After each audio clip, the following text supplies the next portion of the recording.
Uh,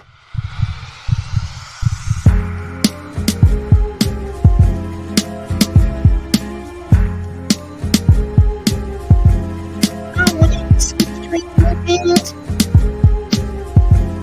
I wanna eat some string beans.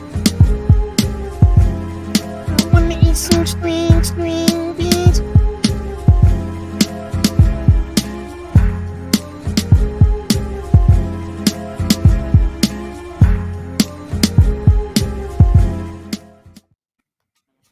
Greetings and welcome to the 1-6 Scale Man. Proudly presents another episode of, you know what it is, man, Comic Book Talk with Friends on a Monday. I'm your host, Layout Rockwell for the 1-6 Scale Man YouTube channel. Do me a favor, hit that like button, subscribe to the channel, hit that bell notification so you're always up to date as to what we got going on over here on the channel, man. So I definitely appreciate y'all, everybody out there that's been rocking with us from day one. I am so happy to have you guys here. We got a lot to cover here, but definitely thank you for being here with us. But I'm not here by myself. I got most of the crew here with me, and we got a graduate in the building we're gonna talk to in just a few moments, man. You know what I mean? From if he ain't, you know what I mean, if he ain't eating gator meat, if he ain't collecting the figures wearing gold chains, if he ain't swooning the ladies with touch me, tease me, he done walked across the stage. You already know what time it is, man. We're gonna talk to him in just a few moments. Prop, what's going on with you, brother? How you doing, man? Yeah, man. I'm gonna pause Wiz that gator meat comment. I ain't like that one. But well, yo, man, we live though, bro. I know. That's why I didn't say it instantly. That's why I waited. See, I had to process it. there's people that have listened to Supreme Clientele too, so I slowed down on my pause. Bro, you know what I mean? Yo, why you always pausing me, man? What's up with all these pauses, bro? Like pausing everything, man. Yo, bro, I feel that way, bro. I feel that way every time we be around my boy Johnny, bro. All he fucking do is pause. Everything you fucking say is pause. Pause. Police, I'd be like, baby. come on, Pause, man. police. Yeah, bro. Pause, police, man. But nah, I get it, bro. I get it. Yeah. Look, I was just throwing it out there just in case, baby. Man, yeah. He said y'all better pause the gator meat. I ain't like the gator meat con. All right, go ahead, bro. Yeah, we here, baby. We here, man. Excited, dog. We talking. We doing some what is it? Peacemaker talk. Yeah, we gonna talk about that, bro. I ain't got a whole lot to say. I just want to say. I'll say now. We gonna talk about it. That joint was filmed right here, man. 3 minutes down the road. The whole courthouse. The whole episode where he was riding the motorcycle. They were like trying to make it look like different locations. Was it Atlanta? No. So I'm in the country. I'm on the outskirts. Okay, I got you. So this place, Dallas, Georgia, yo. It 34 minutes outside Atlanta. Stranger Things is filmed here. Oh wow. What else, man? But that whole little area, man. So it was like, damn, I feel bad, man. I could have got me an autograph or something, man. These jokers be filming. Don't be gotta make they sure don't be checking in with the boss, dog. You know what I mean? You're supposed to be checking in when you go to somebody's place. You already know, man. But definitely, glad to be here, though, man. Being here, man, as always, bro. We got Samuel Jackson himself. What's going on, bro? Happy Monday. What's going on, everybody? Hope you guys are having a great start to your week. I'm having a blessed day, man. Just happy to be here, man. Talk some comics, talk some pop culture with you guys, man. Yo, we appreciate it. Thank you for being here, man. As always, we definitely appreciate you. As always, next up, we got Vin Dog in the building, bro. What's going on with you, bro? What's up, good people? What's up, everybody? Fun weekend. Relaxing. Got to catch up on a bunch of stuff around the crib, organizing and reading. So catching up a lot of books. Caught up on Absolute Flash. Caught up on a bunch of titles. Just pretty much most of the Absolute titles, and looking forward to digging into a lot of those tonight. Yeah, caught a new Batman #1 too with oh man, yeah. You don't think it's sold out yet? I gotta get my copy. That's pretty dope. Yeah, I meant to ask you about that. I figure it might be a little too soon for some of us to have gotten to it. So hopefully we talk about that soon. That's a big drop. Good for the industry. So lots of good stuff going on in the comic book world. It's nice to see. It feels like a lot of good energy and positive buzz around a lot of a big comics. I'm happy to see that. So I'm looking forward to talking a lot about that. We got a lot of Superman and DC and Marvel news to get into tonight. So I'm looking forward to talk about all those things, man. Yeah, man, appreciate it, bro. Definitely thank you for being here. Next up, man, like I told y'all, bro, Gator Meat comment aside. I mean, we got Gold Chain Gary, aka Stage Diving Cadaver, bro. We got my man,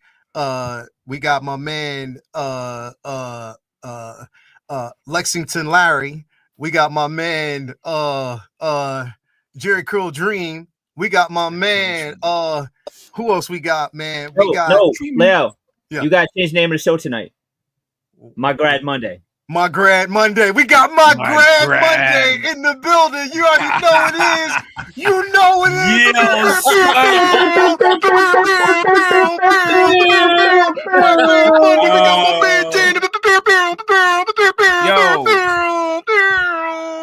You're supposed to hit us with the alpha, baby. There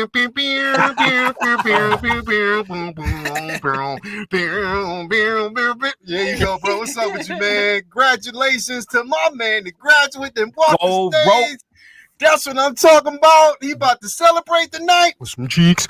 Yes, my boy. What's going on with you, brother?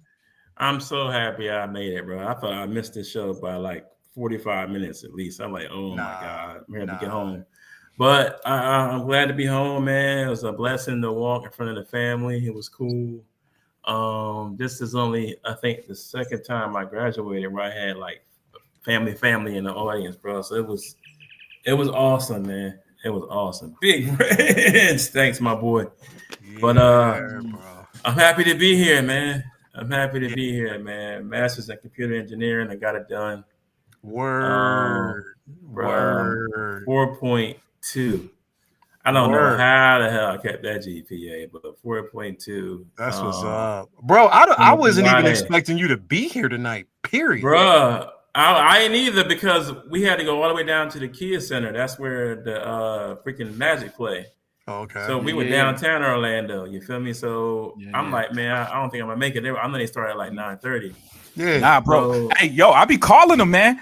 Tell them what's up. I be calling them. I be putting the mind trick on them, bro. I was like, yo, man, yo, so what you gonna do tonight, man? I know you know what I'm saying? You do a little gold rope, man. You kind of walk, you walk different with the gold rope and stuff. The boy called me. I'm like, what's up, boy? He's like, what's going on? I said, I'm getting my rope for graduation. He's like, oh, you graduating today? I said, yeah. Yeah, bro. But it was cool, man. It's a blessing, dog. Like, y'all know he walked with them Ric Flair robes. Yeah, right. Of course, right. With the chains on, the gold chains on there. Was flexing on it, bro. Styling and profiling. Everything was blinging, bro. But nah, bro, it was cool, man. It was surreal, bro, to be getting it done in front of the family. It was good. That's what I'm talking about. Congratulations, bro. Thanks, Congrats, man. Because like I said, that right there is a big thing, man. So, man. Definitely happy for you, bro. As going always, back to school at 49, bro. If y'all can do it before that, bro, get it done. Listen.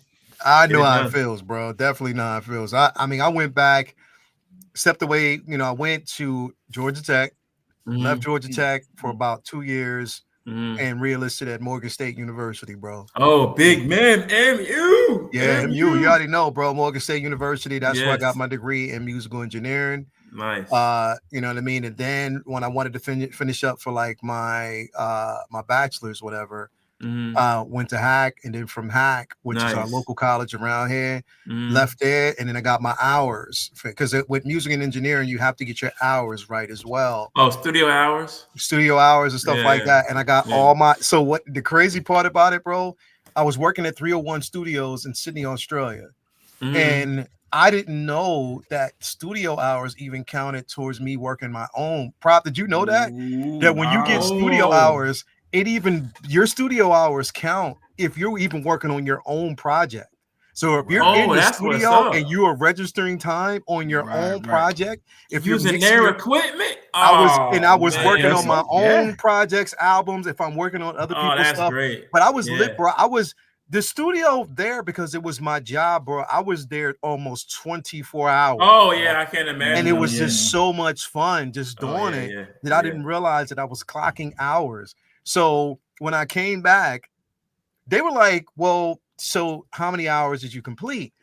And I'm thinking, well, working hours between there and here, I don't know if it actually counts, because again, when you're in Sydney, Australia, your social security number doesn't count. My college degree doesn't count. But they don't go off of that. They go off of studio hours. They said, do you have clock time? Can you manage the time?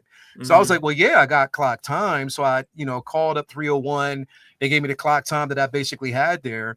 But they were like, okay, these are your studio hours when you're working with individuals. But you also had studio hours where you were working. So I asked them, and they were like, well, it doesn't matter if you were working on your own project. It's the amount of hours and time that you were clocked, because that means that you were working on music, compartmentalizing your time, subjugated to like whether you were doing creating VSTs, if you were messing around with filters, if you were mixing, mastering song, everything that you were basically doing was clocked hours for engineering. I was like, well, shit, okay, and added that time. And said, okay, let's go. Your bachelor's degree is in the mail. That's what's up. See, but that's common sense, bro. I mean, that makes sense because it wasn't like that back in the day. Like when I got my bachelor's from Drexel, like we had everything in the folder. Yeah, and like when you shake the hand, boom.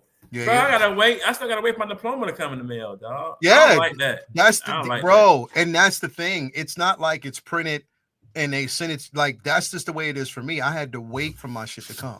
That's like whack. You have to wait for it. I just found out 3 weeks ago I didn't have my film production degree because I had to order it. What? And I was like, look, I was hanging up the things. I was like, dude, I think I'm missing one. And wifey was like, yo, you never got it, man. Yeah. So I had to order it. Yeah, I mean it came quick, man, but it was like, yo. Yeah, because so here, like at Nook University, like you see it, boom, and I saw it, like, okay, bet. So I saw it. But I'm thinking I paid for it whenever, not paid for it, but I ordered it, and that's what getting it. I thought I was going to have it at graduation. Man, I was about thinking when I sat down, I'm like, where the hell? They said, oh, we getting the mail. I'm like, oh, this is whack. That's because they just hand you a piece of paper to take pictures with. Yeah, bro. Have me a little thing, take a picture of it. I'm like, oh, that's But whack. I get it, because I've been on the planning and well, you probably have too. When you're doing a ceremony, a military ceremony. Yeah, same thing. I get it too. Like it's easier, it makes it go faster. The green archon, everything. Where's my reward at? Yeah, bro. Yeah, bro. So you go, bro. Like I don't think any of us literally, and he's modest because he doesn't want to say this shit. I don't think any of us got more degrees than Vinny. Bro, you walk over his crib, bro. He has a degree in bootyology, landscaping. No. I believe it. I believe it.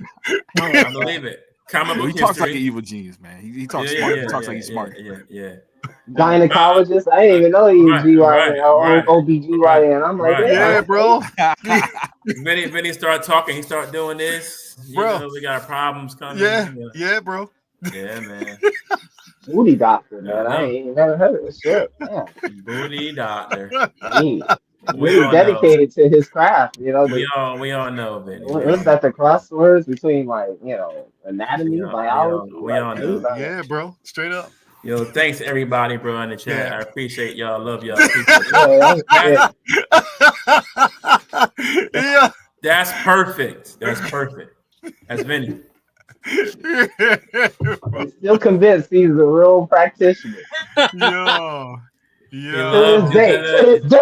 The two fingers. Yeah, Mark Lee. He said the amount of collectors that are engineers and musicians is wild. Yeah, bro. Yeah, we hear. Man. I mean, Burdick is teaching degree and also a degree in herbology, bro. Come on, man. Oh yeah, I got a rap song out there, but y'all niggas will never fucking hear that shit.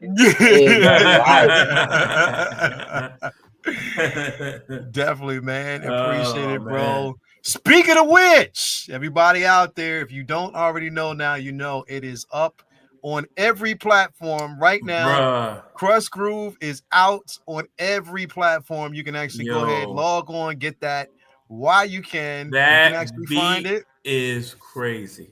Yeah, bro. Appreciate it, man. Yeah, man. I love how you end, like at the end of the track, You can Oh hear man. like the footsteps. You added me running after the UPS driver. Thank you, bro. That's a Word. Where's my big figure shout at? out. Where's my Big figure? shout out, bro.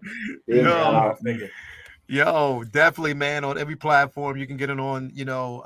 Title. You can get it on Apple Music as well. Nice. Log on, find it. Definitely, man. I appreciate y'all, those who have actually taken the time to listen and pick it up, man. It's been a long time coming. It was a space, and we were talking about this behind the scenes that I was not going to do this at all. Kia Wilson is the singer on the album, man. If you listen to that track, she's an The amazing track singer is dope. here, and Track she's is dope. incredible, man. She's an amazing vocalist. She's came through, and she's a blessing. So definitely um make sure you pick it up, man. And yeah, there's another. That's just the first single. The next single, Quarter Water and Middlesworth, comes out on the 15th. So that one drops as well. So I'm dropping 2 singles. I just said, you know what? I'll drop 2 singles before the album makes its debut on October 25th. So now's the time to get it done. And I'm just happy that we're pretty much in this space to get it. So yeah, thank you everybody out there who's been supporting from day one, man. Definitely appreciate that. What do you say? How long did it take to record the single, bro? It doesn't literally.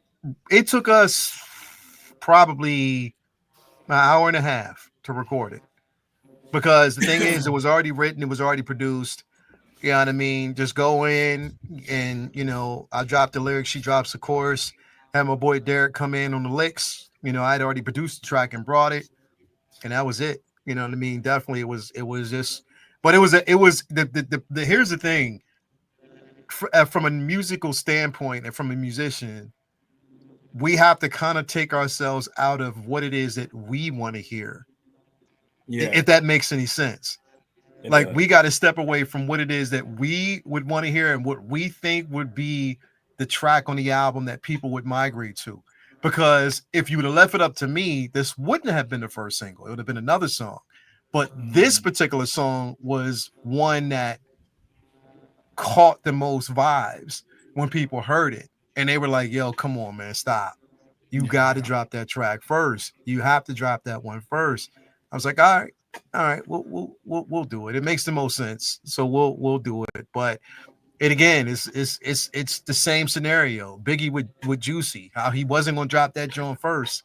You know what I mean? And he ended up dropping it, and history was made after that point. So you just got to kind of go with what in that particular space is going to catch the most vibes before you do everything else. So man, definitely appreciate everybody out there. Oh shit. Yeah. I just Yeah, bought it. My yeah. bad. Don't get monetized for your own shit. I know. My My bad. own My shit. bad. My bad. My bad. My bad. My bad. My bad. Hey, yeah, it's all right. I Yeah, listened we to just it. it's just because you just don't know what YouTube's gonna do. It's run by You robots. never know because it can be And my own shit. It's under my own daggone publishing and production company, and still, My bad. you know what I mean? yeah, That's yeah, crazy. there's some days when we can just say fuck shit at the first 2 minutes Yeah. and be okay. And Which is then crazy. say the same combination of words or even more funnier variation, and then get flagged at the end of the video. So it's Yeah. just 2 hours later into it. Yeah, So it's just, YouTube will call you up like, "Don't worry, we got him." Like, right. Yep. That's how it be, man. So definitely Oh, thank you God. guys out there. Let me see who we got in the chat with us this evening, man. I appreciate everybody that's actually out there with us today. Let's see here. We got Malika Mabane, WRNR, Real Negro Radio, WRNR. On Yo. tonight's episode, we're going to play all black everything. Yes, all black everything here on WRNR. Starting things off with Millington. Negro Radio. Definitely thank you for being here, bro. As always. Who else we got? Mark Peters in the building, man. Appreciate it. Thank you for being here. We got my man, Big Poser. What up, though, bro? What up with you, What up, man? bruh? So glad to have you here. That theme song reminds me of Doom. You already know, man. Appreciate it, bro. Let me see who else we got in the building with us. We got Marler in the building. Marler 2745. What up? Thank you for being here, bro. As always. Who we got Rians across the rules. Fire, bro. Appreciate that. Thank you so much, man. Pedro Lopez out there. Thank you for being here with us as well, man. Appreciate that. We got Doc and Nate in the building. I heard Gator Meat and came running. Super Paws Wiz. You already know, man. We got Jacket in the building. Thank you for being here, brother, as always. Who else we got out there? We got Mark Lee in the building. What's going on, Mark? Always, brother. Straight out of Hollywood. Appreciate you. What up? My brother. Hey, yo, Aaron, bro, I'm gonna need them cookies though. For real, hard lines coming up in about a couple weeks. I'm tired of hearing about that. I'm gonna have to buy something. Aaron, I'm gonna need to get them cookies, bro. Yo, listen, bro, you don't understand, man. I'm gonna have to order them shits. Like, just fly them shits out because I'll pay the shit. I don't know when I'm gonna be over there, bro. When you eat them cookies, bro. Hey, you know what? You know what always gets them? They wait till motherfuckers eat them cookies and they look at each other and have a conversation. So I don't know what the fuck is in them cookies or if it's a bait type of shit. But literally, bro. Some be wondering when I eat them cookies, bro. I sleep. You know what? I go home, man. If I go over there, eat them cookies, and I get to doing like Smokey and that pigeon food, I'm gonna be fine with it. I'm gonna just talk it up to a good. That's what it sounds like. That's what I'm scared of right there. Them cookies is something fierce, bro, for real. I learned something. Yeah, right. You already know. We got Ghetto Yoda in the building. Thank you for being here as always, man. Definitely appreciate you. Charlie the Unicorn in the building, man. Thank you for being here as well. We got my man Ashton Fenders in the building. What's the word, y'all? What's going on with you, brother? Thank you for being here as always, man. We definitely appreciate you. And we got my baby in the building. Listen. So the platform that I told you that has been part of the distribution, it was brought to you and sponsored and paid for by the one and only Latoya T. That's awesome. She got that for Christmas a couple years back, bro. Yep. Remember that, B? Awesome. Yeah, because we was all been in your fucking arm. Yo, that's awesome. Yo, there's a difference between you gotta put it out. You gotta put it out. Come on. And she was like, Benny, watch this. She showed me the paper with the whole setup for you. And she was just like, all right, watch this. Yeah, she said, watch this like Usher. Yeah, bro. She definitely did. So love her to death, man. It's that push. You know what I mean? Making sure that I get it out. Making sure it's out there, bro. You always know. Thank you so much, baby. Definitely appreciate that. That's what we got. Do. You already know, bro. Brandon Salad. Brandon Salad is in the building. Hola, wonderful people or wonderful peeps. How are you guys doing? Don't get it twisted. Smooth voice is still get that ass whooped. I'll put paws on you, motherfuckers. Trust and believe. Say less. You better back up, bitch. You got to back up. For real. I got them hands. Don't play me. Yeah, boy, man. Lightning is the key, man. What's going on, bro? You already know that, bro. Appreciate you, man. But yes, we got some things that we're going to talk about here tonight, man. As we always do. Before we do, got to pay homage to the places, of course, where we get stuff in. As always, starting with, you already know, man, Vincent.art. We always got to go over and check out and make sure to see if he got some new shit. You know what I mean? Always updating just to make sure that, Vinny probably got some new shit, or he's about to put some new shit up there. There'll be new shit coming. Yeah. Hey, hold on. Hey, hold on, Vinny. Hold on. Before you get started, I just want to say that guy is dope, bro. You got it? I got it, son. I got it. I should have told you, man. I did get it. I got it. I meant to ask you all weekend. I was like, I'm gonna see. Yeah, man. You got it. Good, dog. Man. I even did a prop whiz episode, man. So it's being. I got to look at it because it was long-winded, man. It's just a picture. I think I talked about it for like 10-15 minutes. That means a lot. Thank dog, you, man. I appreciate it. How long did it take you? Man. How long did it take you to get it, bro? Dog, it took 2 days. He sent it. I think I got a notification, if not the day after. I sent the day after that. Exactly, it was like quick. Yeah. So it was Atlanta, bro. Them jokers. I could see the truck was right outside the neighborhood. The truck was outside the neighborhood. What? Why I got it so fast? Because that boy up top of you didn't send it to you. No. Hey, but Atlanta backed it up though. They took that joint back to the city. That's not Vinny's fault. That's not. They took it back to the city, and they was like, "Yo, we'll drop it off Tuesday." Tuesday came, nah. At least it didn't go Wednesday. To that guy's house up top of you. At least it didn't go. Hey, I'm trying to divert it, man. He got you, man. He got you. But hold up. Time out, though. No, Toya helped you with that. Wait, no, she didn't. You wasn't saying nothing when you got that quick.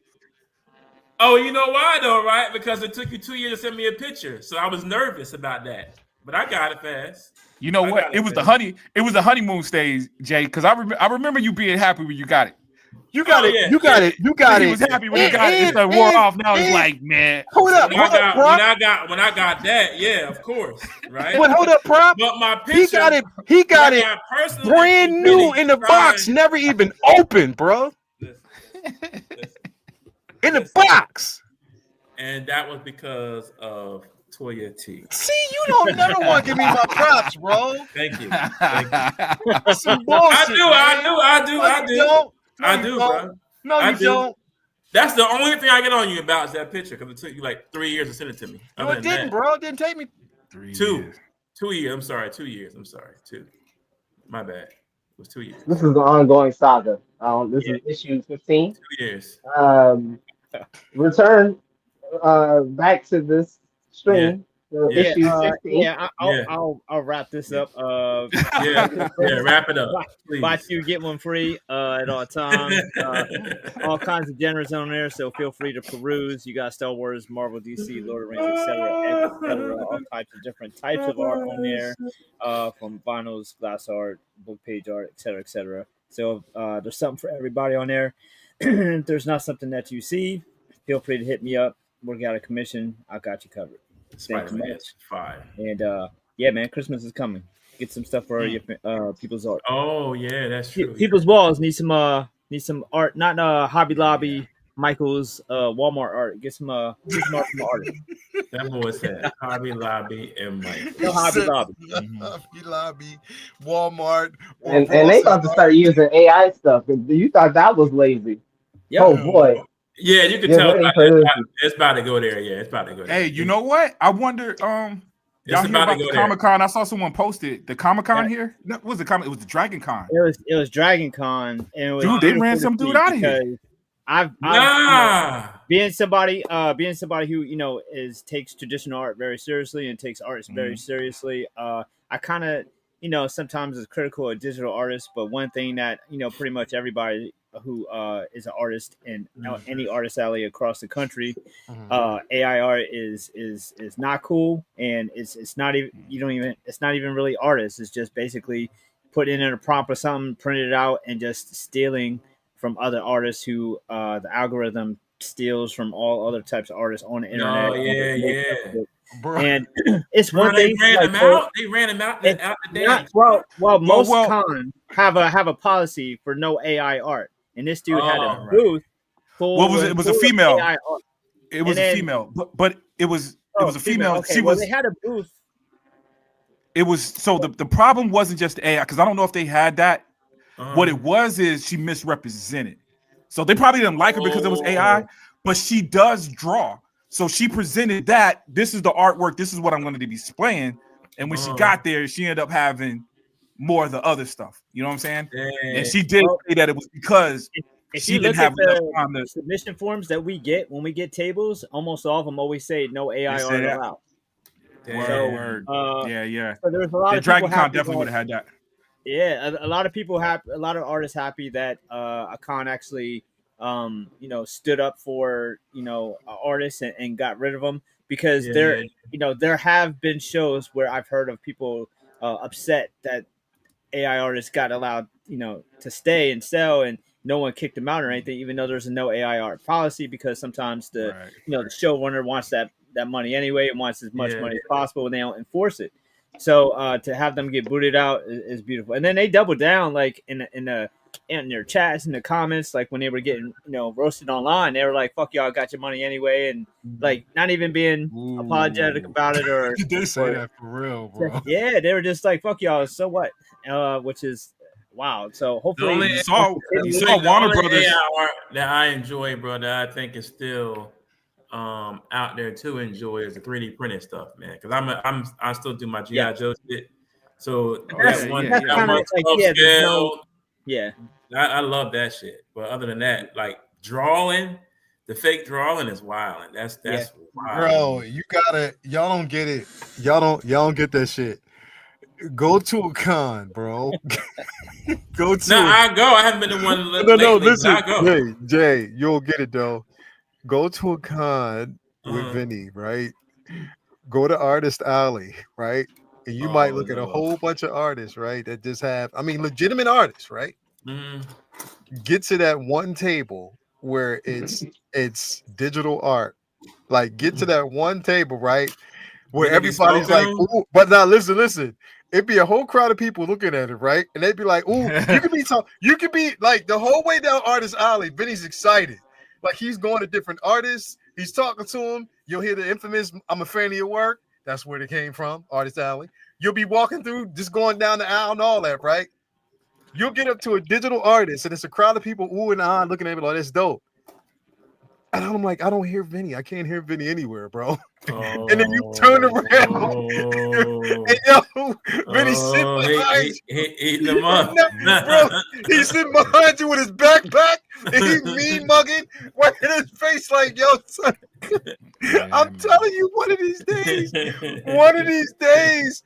yo, Hobernicus, I swear to God, one of these days, this motherfucker, bro, we gonna go to one of those digital tables, and I am telling you, he gonna we gotta plan this shit out. He gonna flip that shit over like Jesus, bro. Like he's gonna throw that shit over and be like, and then walk away. He said, "I'll gatekeep for this shit, bro." Not paying. There's no taxes in my father's house. Flip. I'll happily gatekeep this shit, bro. Yo, wow. It's some digital cast that I fuck with, but it's a lot that they take advantage of it. Yeah, bro. He gonna flip that shit the fuck over, bro. Like just flip it over and then sidestep the artist like Iverson did. Bro. When he walked over, Tyrone Lue, bro. When he walked over him, bro, real quick. That's what you get for having that digital art shit. You look back at that motherfucker, boy. Yo, man. I didn't realize, bro, because yo, I swear to God, yo, I think it was like the first. I think it was the first or the second con. And we went to a digital art table, right? And I'm looking through the folder and I'm about to grab and look at it. Vinny gave me that look like, don't you touch that shit. Don't you touch that shit. I was like, oh shit. My bad, bro. My bad, bro. Yeah, it'd be real. It'd be real at them cons. But you can tell, bro. You can look and tell, bro. Like the bulls that's out there doing the AI shit, bro. They don't have no real art book with them.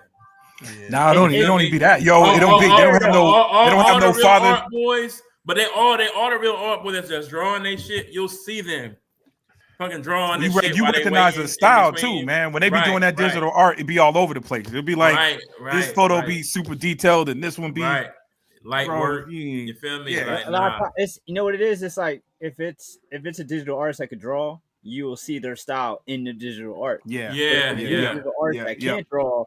It'll look like somebody just took a Google image and just made a print. It's so polished. It's just like there's no personality. There's no. And the lines are just way too clean, bro. It's just too. It just looks like a 3D image that they just Googled, and it's just like it just bothers me. I wish it that's did crazy. That's crazy work, bro. Jay, did you ever see that video of the dude who went to court? And the lady was the judge, and I guess he pissed her off or something like that. Either that or he gave her, like she gave him like one of those fucked up sentences. And you looked at her and you see when he jumped and leaped over the joint. Oh, yeah. That's gonna be Vinny, bro. That's gonna be Bro, with his backpack on. No. Vinny gonna be sadistic. He gonna go up to the dude and be like, "How much? Oh, this is She gave 55. that boy. Bullshit." Bro, she And gave he, that boy 115 years. Yeah. Bro. he gonna ask Mark 7, "Hey, throw me like Hulk Yeah. to get Wolverine. Throw me, bro. Cannonball special at this Fastball. motherfucking space. Fastball me. Fastball. Fastball, sorry. Fastball special Fastball special. at this motherfucking space." Bruh. That's hilarious, dog. It's hilarious. Like Oh my god. Anyway, bro, Vincent Dunn Art on Instagram. Go to click on the link. You can find the store on his Instagram page, man. Head on over there. He'll definitely take care of you as he always do. Also, want to give a shout out to my man Ray over there at Underground Figures. It's Underground Ray, making sure that you have everything that you need. No NRD. Shipping and handling is definitely reasonable. Signing up for that newsletter, so you're always up to date as to when your figure is going to arrive or new figures are going to be revealed. Or make sure that you create an account because you never know when it might be free shipping or a discount code on the figure of choice. Also, you want to hit up my man Ray over there at Hawkwards Toys. It's Hawkwards Ray, making sure that you have everything that you need to proceed. He gives you a nice little care package, comic book stickers, and that figure. Again, proud sponsor of everything we got going over there at the Figure Flex Friday Facebook group. Hit him up, and he will definitely make sure that you have everything that you need to proceed because he's always cool like that. Also, we want to give a shout out to my man Jacob over there at Comic Relief Comic Collectibles. Look at that, Jason. He was calling me. I saw that. Yeah, hit up my man Jacob over there at Comic Relief Collectibles. It's not just about the comic books, but it's also about the figures, but it's mainly about the source material when it comes to those comics, man. So hit him up. He'll definitely take care of you as he always does. And sponsored by Arby's. I'm not going to say that other line because yeah. Bitch. Yep, we already know he's sponsored by Arby's. Ain't gonna tell you that, but the motherfucker is. Also, we want to give a super duper shout out to my man Brian Wong over there at Maju Case, Maju Space. If you're looking for an incredible display, now I have that mono, but you can just find the display option of your own choice. So hit him up, and he'll definitely take care of you as always. And then last but definitely not least, got to give a shout out to Tina Cruz, my sister El Deluvio, over there on Instagram and Facebook. Look at this, man. She killed this Qui-Gon Jinn. Look at that. Ooh, yeah, that's dope. Look at that. She killed that, bro. Yo, with the gray hair too, bro. She added everything in there, man. She killed this, bro. She murdered this, man. It's getting better and better and better. Is that one that you sent her and she does the rest? No, I didn't. This isn't mine. This was actually Mandy's. One of our, right. you know what I mean, Mandy. So she's basically yeah. that's hers. The one that I sent her is further down. Which one was it? This is the one I sent her here. And she hooked that up. That's the Multiverse of Madness Wanda. So she definitely. Yeah, I think I might send her my one. And she did because I had her rehair my Scarlet. I'm sorry, my Black Widow. I wanted the red hair, so she basically rehaired this version for me. So she did the comic book red. Yeah, I wanted the red comic book hair, man. So she definitely did that, and she did my Bo-Katans, both my Bo-Katans and my Wandas, man. So she does such a great job, man. That Bo-Katan, like she gonna walk off the shelf with that, bro. Like she killed it, bro. Like she did such an amazing job with that, man. Such amazing job. She kills it every time. So that's what I'm saying. Hit her up. I love this Harley. I might send her a few of mine. Yeah, bro. That's a What sculpt is that? What sculpt is that? That I don't know what sculpt it is. It's a Harley Quinn. I think it's the is that the Arkham Emancipation. No, that's the Emancipation. That's her own. That's from the movie. She just rehared it, bro. Look at that. That's dope. Yeah, she did a phenomenal job, bro. She definitely did. She kills it. Always kills it. That's what I'm saying, bro. She killed that, Hit her up and she'll definitely take care of you as always, man. So definitely we got some things that we are going to talk about here tonight, you know, because again, we got some, especially in the comic sphere and also in the movie space, popular movies and stuff like that. James Gunn deciding to do, bro, I mean, I mean, because we gotta talk about Peacemaker, so we might as well just do this right off the top and just get it out. We might as well. We're here, bro. Let's get into it. Jason, you heard about the news, man, right? With all the cameos going to be on there near the end of the season. No. That's the no. Here we go. You didn't hear about? Buckle up. Buckle up. Go ahead. Just let's go. You didn't hear about James Gunn doing Man of Tomorrow and that's releasing in 2027? Oh, what the punk ass Lex Luthor fucking suit that should have been in the first movie instead of the whole video game bullshit and all that stupid shit. Yeah, I heard about that dumb shit. So he confirmed the actual sequel. He's a movie too late. He's one movie too late. The shoot should have been in the first fucking movie. You could have avoided all the whole video game team. Oh, M5 or X22. Hit him in the. Come on, bro. That shit was so fucking stupid. You could have had the suit in the first movie. Yep. So you're of the feeling that it should have been in the first film. Movie too late. Too late. One movie too late. So let me ask you a question. Do you think it's I don't want to say this. But hey, Lex might beat his ass because he might put all the moves in the suit. So he might beat his ass. Download the moves from his hard drive where all the moves were and put him in the suit. But do you never know. Let me ask you a question though, because you got a 1-8 preset. I want to play a slight devil's advocate on this one here. Oh, I hate when you do that. No, I'm just. No, I absolutely hate when he does this shit. I'm just saying, I want to play. I'm ready. Just go ahead. No, but I'm just saying, bro. Do you think them doing that would have been? I understand what you're saying, but do you think that it would have been, or because you have to? On one side, you want to try to solidify your hero for who he is and what he represents in the movie. Okay. On the other side, I understand releasing the suit and doing it with, within the first, within the realm of the first film to tell a story. But what if it was just to kind of cement the personality traits of both individual characters before they got into this particular space? Do you think that maybe they needed to kind of like, it would have been, does a part of you think that maybe it might have been a bit too early, or what do you think?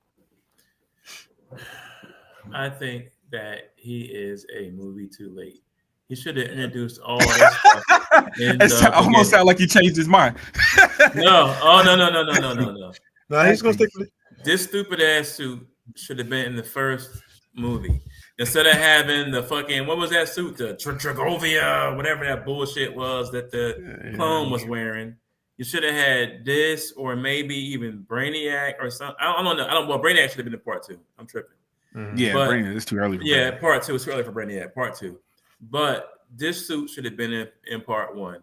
I would have respected this more, instead of having the whole, M24 move or X24 move, or hitting with the X1. I didn't want the Street Fighter moves on while Superman's getting his ass whooped. I would have respected James Gunn's creativity more if he would have just went with, if you go on old school Superman, why not have Lex in the battle suit? We all know that from the 60s, 70s, well, the 70s, 80s of the suit. You know what I'm saying? So I don't know. I just think that would have made more sense for the first film. I don't like this coming on in the second movie. And what's Superman going to do with his power levels now? Are we back to normal? Or are we still getting our ass whooped by Alexa in the suit? He knows all your moves. So, I don't know. Because, Lex is just like Batman almost, tactician-wise. Mm-hmm. But they're going to be fighting together, though, right? They're going to be teaming up. I'm sure they're going to fight. They're teaming up? I think so. That's what the picture implies with Superman having the screwdriver. I can't. So I didn't mean to drop that one on you. Yeah, you did. Can I do a redo? I'm probably wrong, bro. Too late. I'm probably wrong. Nah, too late. What do I know? No redos. I can't. Here's the thing. I really can't. I can't. I understand it, and I get it, bro. If but they're teaming up, then Brainiac better be the Class 1 villain.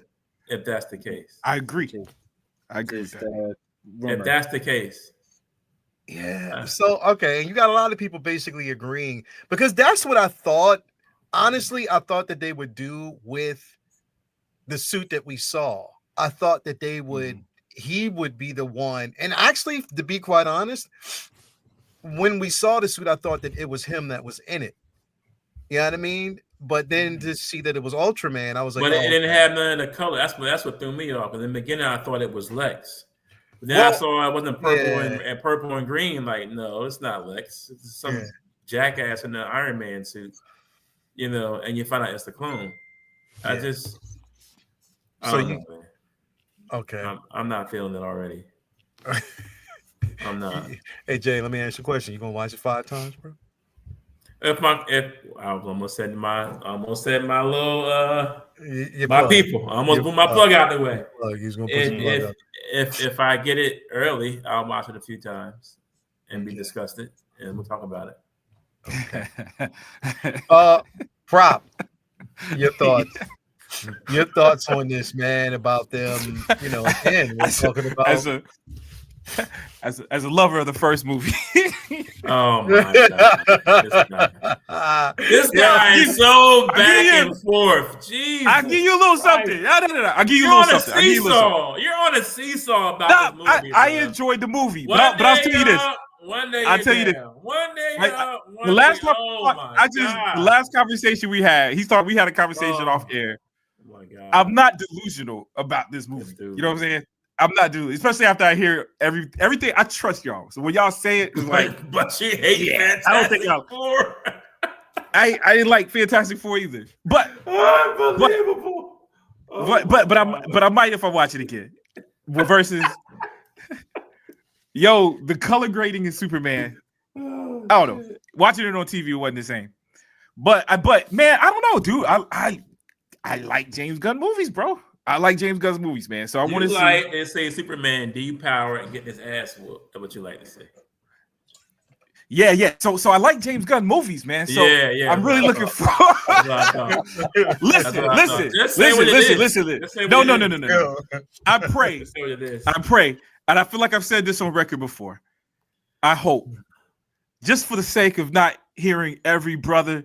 Like, I haven't even watched it with my dad. I was gonna go over there and watch it with my dad this week. And it's like, I already know my dad is going to be like, the first day he's going to say the same thing all y'all said. Why my boy getting his ass beat? I pray that they eliminate that in the next movie. I hope, but I fear that he made so much money that there's no lesson that's going to. They're going to he's going to get his ass whooped again by Lex in that suit. I guarantee it. Yeah. I guarantee it. But there's kryptonite in there. I'm doing that thing that people do. You already saying some shit that it don't make no sense again. Just release the files. That's all I'm saying. But I need a drink. I need a drink. I think it's gonna be.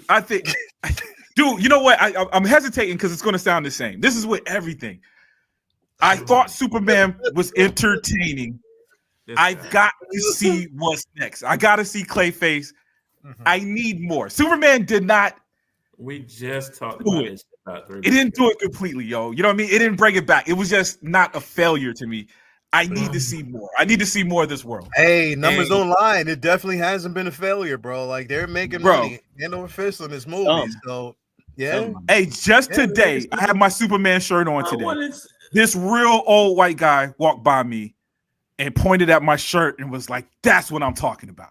That's what I'm talking about." And then I went, no. I went to the volleyball thing, and this dude walked by me and kind of looked at me like, he said Trump 2028. He said Trump 2028. Trump 2028. That just happened today, bro. So you know what I mean? It's two totally different responses off the shirt.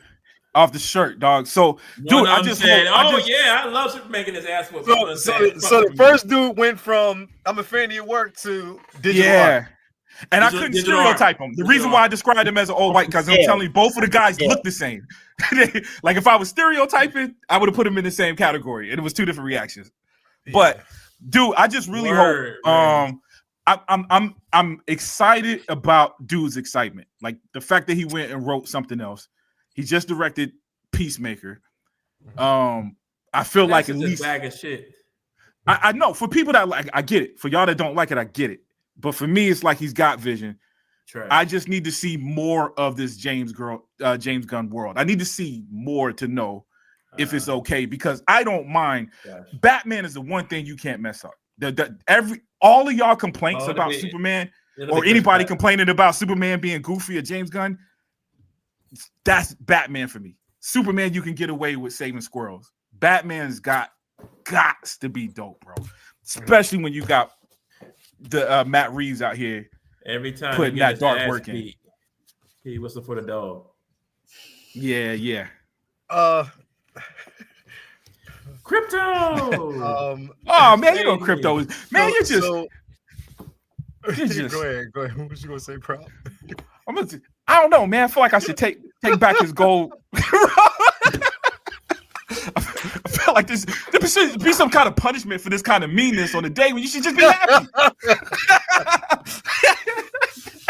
I was happy. I saw this shit. And then Lyle said, you know what? Let me be devil's advocate. That threw me off. I need a drink.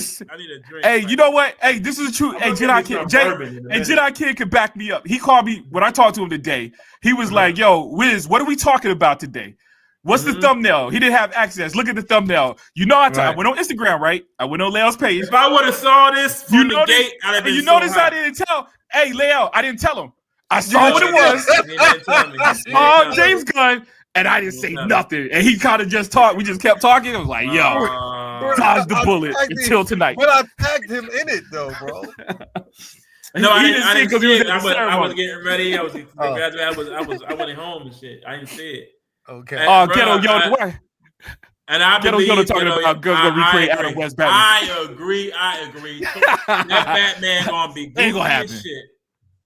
Running around with a bat bomb, with a shark pellet in his fucking utility belt and shit. Talking about some holy crap, Robin. Like, oh my god. I mean, he's gonna be a clown. Trust me, Batman gonna have jokes. So hold up. So Batman will have jokes. Time out. So Adam West. Vinny, Adam West. What are your thoughts on absolute trash? What are your thoughts on this? And if in fact, like, see, do you think the movie and the way it's been pushed, even in 2027, is a bit too early? Or that the focus is going to be on that branding wise, or what do you think overall about the announcement itself? When I heard the announcement, it made sense. It made sense because of the simple fact of the response. Not because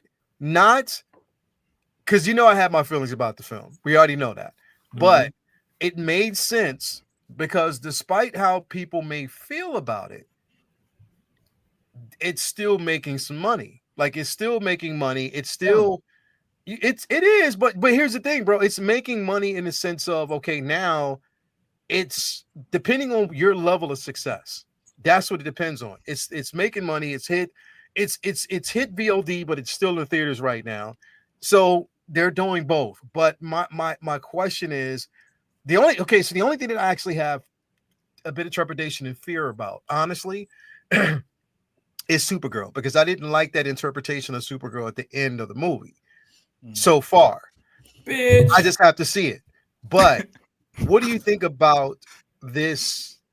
To me, it makes sense that they would actually come out and say that they're going to make Man of Tomorrow. They're going to make a second film because it was received well. It was, regardless of what we think about it, it was still received well. So, Vinny, what are your thoughts? Vinny? Don't bend to the dark side, Vinny. Come on, baby. No. Hear me out. I'm probably coming from a different angle than you even kind of. I know. You always surprising, baby. I know. What's very interesting here that not a lot of people are talking about is the possibility of WB sale next year. Oh my And God, yeah. if Yeah. this is they're being anything sold. to do with it, to Yeah. me, this is called job security and make myself irreplaceable. So that way, if there is a new buyer, Slick then I bastard. have my Superman film that Right. was a success. Now, was it the Right. success that I was hoping for, making $1 No. billion? Was it a better success than Man of Steel? Even no, it didn't do the No. numbers that Man of Steel did, and that's just Nope. facts. However, at the time, I thought it was crazy that the numbers that Man of Steel did wasn't good enough for them to give them a sequel. So Which I'm is not crazy. hating on it only Yeah. making $600-700 Yeah. million.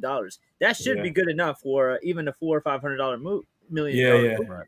It's Yeah, now right. reaching the area, the range of making $100+ million in profit now. And if you adjust for inflation, that's around what Man of Steel, would have made. So and the movie made money and it was generally received well. There's obviously some polarization out there, but on a whole, like because we live in our bubble sometimes, on a whole, it was received well. And then maybe not through the roof, but they're coming off of a lot of baggage. So to even be doing good, they probably didn't need it to be great because they knew they were fighting an uphill battle.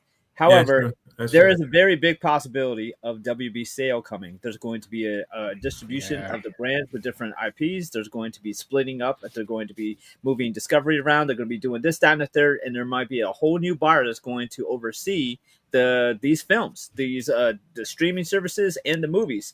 And if you already have a successful film in the bag, and then you have a rollout underway for your sequel, it's really hard for them to look at you and say, all right, we got to start over again when you already have the ball rolling and a potential follow-up film coming that you're guaranteed to make a profit out the gate with. So he made so it's kind of shady to me because you put yourself in a position where instead of putting another filmmaker or another property up next at bat, you put one of your babies at bat. And honestly, it's what we've kind of critiqued this man about for many years with being the egomaniac, saving his stuff that he had a hand in from the DCEU, the Suicide Squad, Peacemaker, all that kind of world, that sub pocket of the DCEU, saving that stuff and carrying it over, and everything else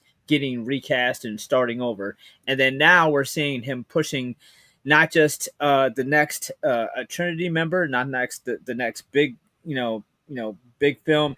It's yet another James Gunn film in the down the pipeline, so that way if there is a sale next year, then like they're not going to scrap his shit, and his shit is going to be guaranteed because as we said for a couple years leading up into this DCU reboot, his contract was only like a 5-year contract, which only has about 3 more years left anyway. So he is making sure that his spot is secure. Where that and on top of all that, a sequel 2 years later in this day and age is almost fucking unheard of. It's crazy. Like I can't think of another time a sequel. Shang-Chi's still waiting on a sequel 400 years later. Like that motherfucker's been waiting. Like he's damn near AARP eligible now. Like this motherfucker's been waiting forever. So a Superman 2 follow up. Maybe it's not a true sequel, but it's fucking Superman 2. Let's be real. That's very interesting for Superman 4, but this is the problem to me though is, man, your first 4 films out the gate: Superman, Supergirl, Clayface, and another Superman film. That's crazy to me. Like that is, they may all do well, they might all like be great. That's fine, but why? It's crazy to have no. That's the one thing I'm not seeing a vision No on. Wonder Woman. How they? There's so many other films. I mean, we went through this already with Snyder. Like we got Man of Steel, and then like out of nowhere we were getting the Suicide Squad, which at the time nobody in the fucking world had ever gave a shit about. So it was like, why are y'all doing this? Like, there's so much other shit to get to, and you're focusing on like stuff that maybe isn't at the forefront of what people are hoping for. Now, take all that aside. The concept, like Jay said, of the suit is frustrating to me because I feel like what they did with his clone, because it really doesn't even have a name. You kind of killed the possibility for Injustice Gang and Ultraman. You killed the possibility for Bizarro, unless you bring him back from the black hole, and you killed the possibility of the Lex suit because at the time, that was my opinion, that you killed the possibility of the Lex suit because otherwise, what are you going to do? Do the same fucking plot again of, I know his moves and everything and I just need the power to do it. They kind of did that just indirectly by him controlling Ultraman. So now it would just be the same premise as I just need the power. I'm smart enough to defeat Superman, and now he'll have the suit. They could have cut through that, gave Lex the fucking suit in the first film, and then you still could have saved Injustice Gang for a whole nother film, and you could have saved Bizarro. Oh my God! Thank you. Damn. And that's what DC does all the time. They cherry pick different stories from all over the fucking place, and then you kill the possibility to do those stories in true fleshed out fashion. You wasted Superman versus Batman, Injustice, Flashpoint, and Death of Superman. 4 fucking stories in versus Batman, and now you took away those possibilities for. And they did the same thing with Ultraman. They wasted 3 different storylines all in one film. Oh, not just that, but fucking Kingdom Come too. Oh man, all this shit. Let me just put it in there from the comic book guy who has to show you every 5 minutes. I'm reading a comic. I'm reading the comic. I'm just like you, and it's like it doesn't matter if you read a million comics if you don't use none of that knowledge. And you just take the fact that people think that you read and use that to manipulate people. So that way, when you change shit up for D-listers, nobody cares, notices, because nobody know who the fuck Peacemaker was before. Right. But when you do that to Superman, it's like, hold up. What are you doing? So that's my issue with him. We got too much gun at the front loaded of the DCU. I want to see what everybody else has to fucking say.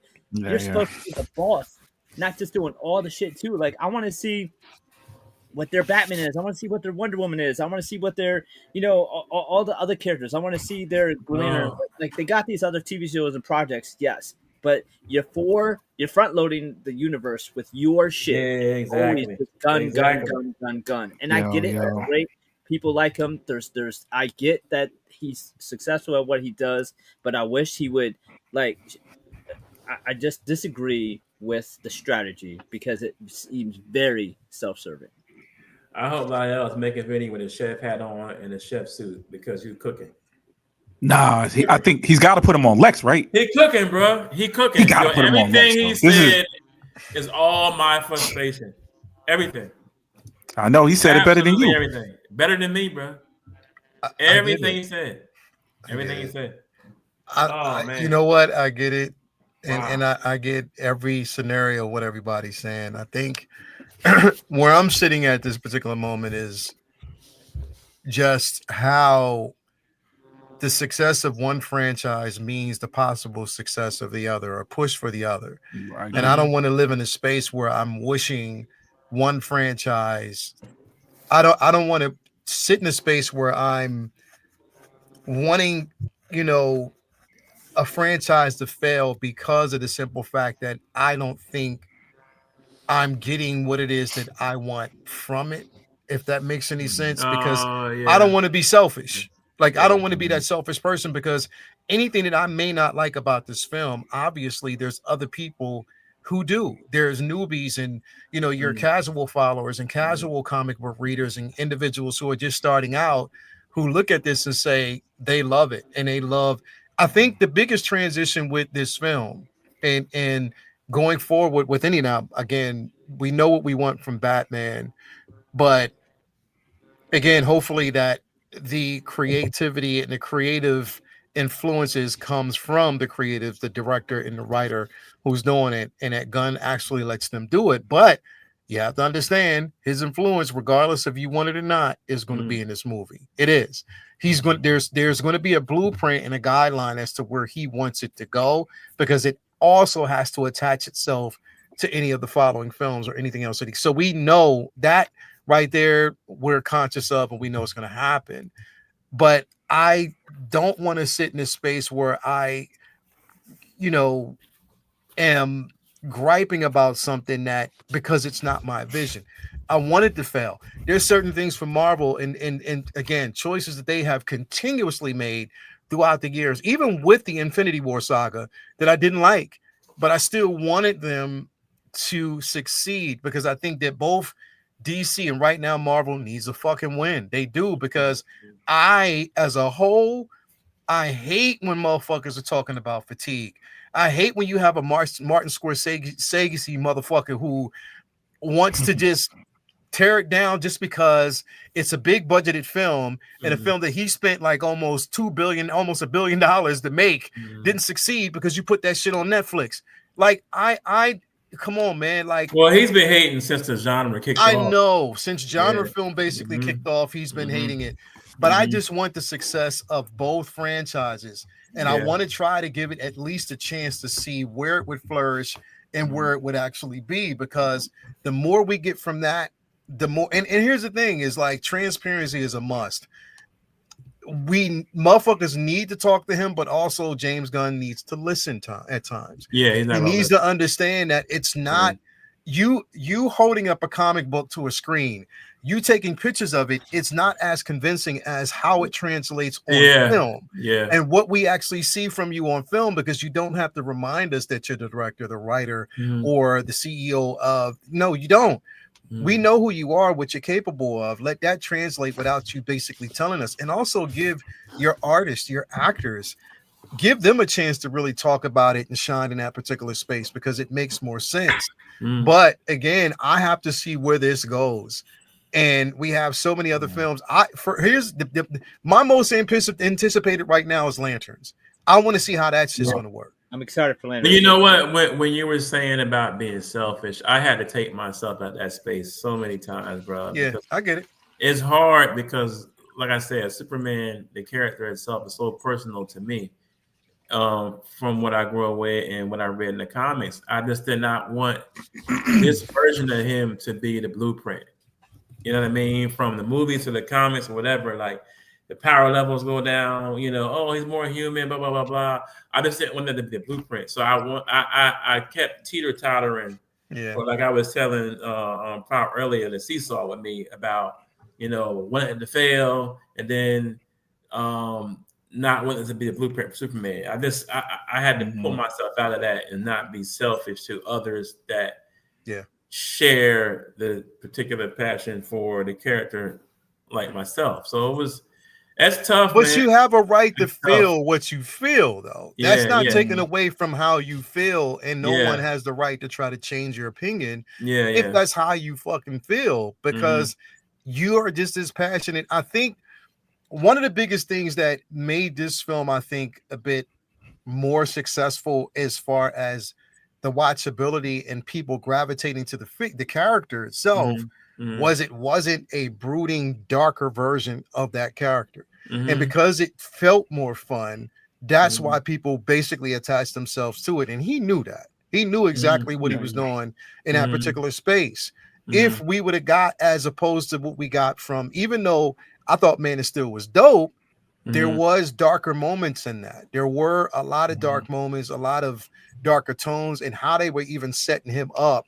Because, and here's the thing, bro, we didn't realize it, but they were actually setting up BVS in that first fucking film. Yeah, they did. Because of how they portrayed the character and how people, perceived him as an alien, someone out of space, is selfish, who didn't want to turn himself in for the sake of this planet. A lot of people didn't. A lot of shit that was basically lost. I think with that version, but with that version also, there was no Superman at all. Low was hunting him down, and then he showed it. So he was out helping people on the low. You know what I'm saying? But where in the comics, he was doing it at a younger age. He was helping, with the suit on. So people knew who Superman was. The Man of Steel version was doing it on the low, and all of a sudden, boom! Metropolis is hit by these two, alien maniacs fighting all over the place, and that's the introduction of Superman. I get that. I get that too, but man, that version was still so. Just to me, it was like he was in the real world kind of set. Yeah, And that's what I'm saying. That's what you're going to gravitate to, and you But- have a right to, because the version that you mostly connect to, because it had real world problems, it had real world situations and real world stakes. Right.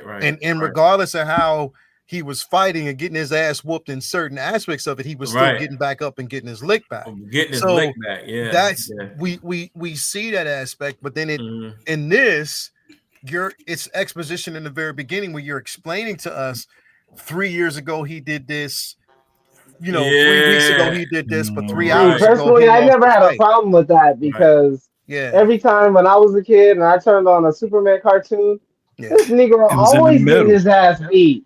Yeah. Always, every time this is just my eyes view from like somebody that wasn't really reading the comics and stuff like that, and just taking in like the shows and stuff. Every time I turned on Justice League or his cartoon, I have to wait a bit for him to start getting his lick back because he always getting his ass beat. He wasn't strong in the cartoon. So, listen, but the Superman from the cartoon is stronger than the one in the movie. Guarantee. Here's a difference, Jay. Like, I don't know about that. The Superman in cartoon always was holding back.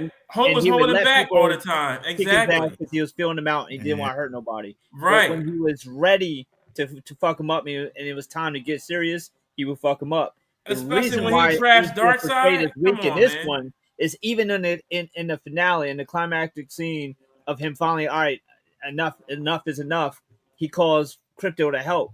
It's like exactly that final scene is the only moment really to me that I didn't like them not, turning the tables and doing a trope where, all right, yeah, you beat me before, but all right, now I'm going to be Superman. Like they took that away from him by you still him have to have the dog help you. Come on, man. Damn, dude. You know what? This is like the craziest. Superman be letting himself get his ass whooped because he doesn't know who the fuck these people are. They usually got kryptonite or something. Right. And he could just fly up in the air and one shot everybody from the fucking sky, but he's too nice. That was the whole thing from the cartoon. He was always holding back until the time was right. But again, time is right, and also limiting the amount of casualties around. And of course, he thought about the people before. Yeah. He'd rather put himself in harm's way before anyone else is basically harming. We already know that's been his a million times. Like that's always been his MO in that space. You know what I mean? So, yo, this is like the weirdest Rorschach. This is like a crazy though. Like every time I hear y'all talk, it's the scenes y'all like. I see those scenes so differently, and I'm saying that out of respect. It's weird hearing. It's like, damn, y'all didn't like that part. And how y'all look at it, like it's the opposite. Like this is crazy, bro. Didn't like it. We need to get James Gunn out the news, man. Y'all are man. Trash. Well, see, that's what I was just thinking about, bro.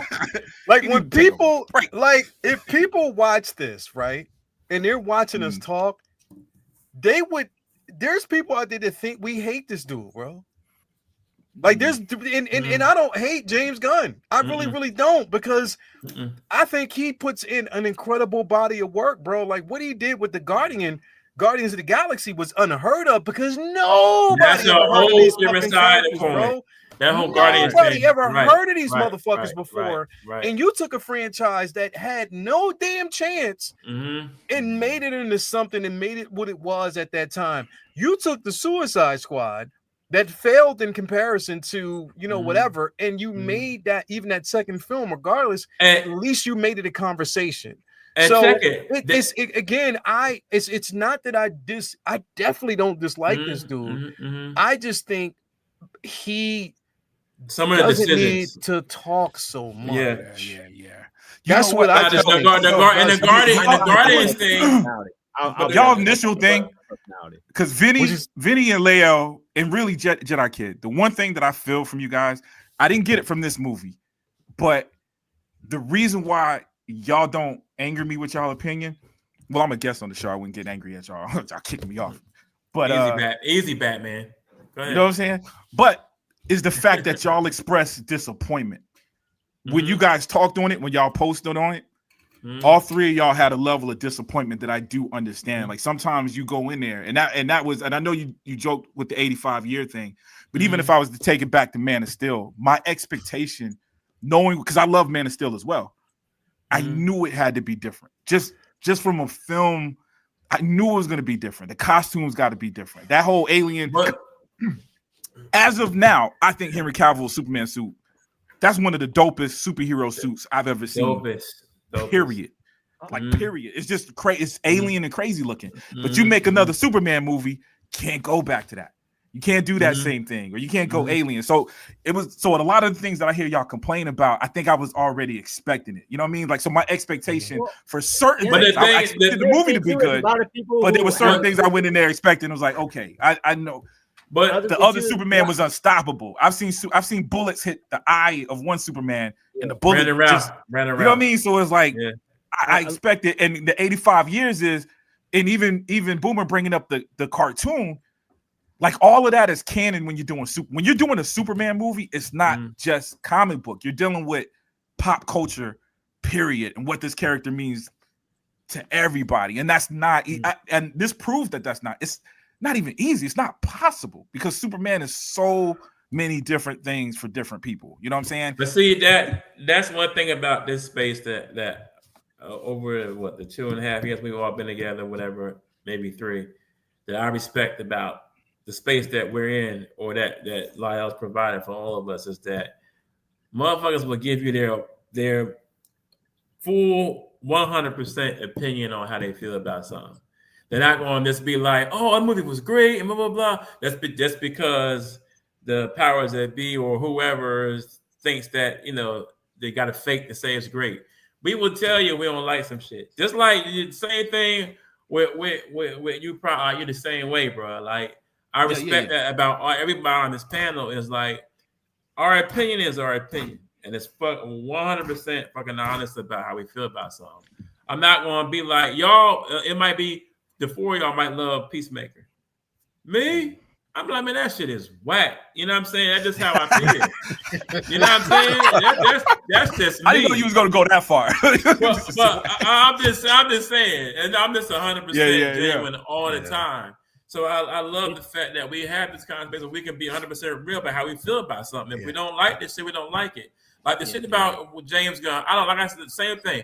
I don't hate the dude, because Guardians of the Galaxy, that shit was off the chain, except for the last movie, how he did my boy Adam Warlock. But other than that, the shit was dope. He took an IP, and nobody fucking knew Guardians of the Galaxy. I did.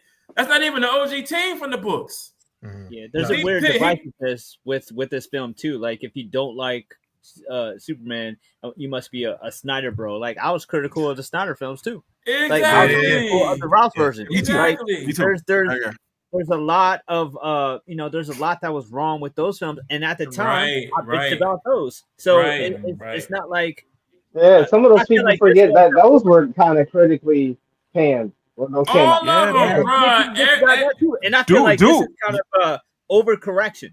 So I feel like it went like the total other way, and now it's like it's frustrating because there's like happy medium and nuance in Superman that I feel like we're kind of missing. Like, all right, he's not dark and brooding, so he has to be like a Looney Tunes character. Right. There's a middle. But he wasn't that far. Yeah, but you know what? And that's the reason why. But the thing that felt he wasn't dark and brooding neither. But that's the tone they were going for, and this is the tone they're going for here. And it's like, but like. That's kind of why I'm partial to Reeves' verse a little bit, because he was so, the film was bright, there was fun stuff in it, but Superman himself was stoic and calm, he was stoic, and he felt like a leader and in control, right? But yet the film had jokes and it had brightness and liveliness, and it wasn't but I felt like this film was missing that. Like, I would have been cool with all the brightness, all the jokes, but like if Superman had them more stoic, like Christopher more Reeve. Reserved, like him screaming at Lex didn't feel like Superman to me. Him screaming at Lois, like Superman to me. And like, what the hey dude, like that didn't that sound. You know what's funny? I'm the opposite along that same line though, because of those scenes when he was doing Superman, it did feel like it wasn't as natural when he was trying to be. And that might have been purposeful, you know what I'm saying? But it there was Ironically, stuff about this movie I had to get used to. It was just I think when ironically, you the said it, audition entertainment tapes, factor. Corn Sweat is fire, yo. The audition tapes, like that's Clark. Oh yeah, yeah. He's fire in those audition tapes. I I agree was with that. frustrated watching them because he's sitting there arguing with Gunn about like how he should do it better, and I'm like, no, that like he's got now, it. right? I do give him Right, that. right. I love this cast. I really want to see this cast. Yeah. A different director taking a shot at it. Yeah. I do give And he him said that, and he because- said we're going to see some of these characters before. So I'm hope that's my biggest thing, and I think that's where Man of Steel failed, because the experience, to speak to that even further, I experienced that with people. So I'm the dude that buys my friends and family. We go see that, you know what I mean? And Man of Steel was not a fun experience amongst my friends. You know what I'm saying? This one was. You know what I'm saying? We all walked out pretty much enjoying it, at least enjoying it. But even with that said, Man of Steel, as you already pointed out, I think his failure was in not that one movie. It was the universe that it was building started. Because and this is where I'm gonna sound like I'm nitpicking. I am nitpicking. Man of Steel had a more photorealistic. They had a zoom in. They had a whole different style. By the time you got to the third movie, the backgrounds look fake, buildings look fake. It was, especially and that's a comparison to more photorealistic Iron Man and other movies that was out at that time. Right. So to me, the failure was the building of the world, and that wasn't all Snyder's fault. You know what I'm saying? That was the studio, them forcing stuff, but that's where I don't know where this is going. Where I need to see more of this world, because Mr. Terrific, there's so many things that everybody agreed. Everybody says Mr. Terrific was dope. It was the best part of that people movie. have criticized this movie and somehow put him in his own little bubble. Like James Gunn didn't have nothing to do with that part. You know what I mean? Right. So, but no, I give him props for that. I give him props for that.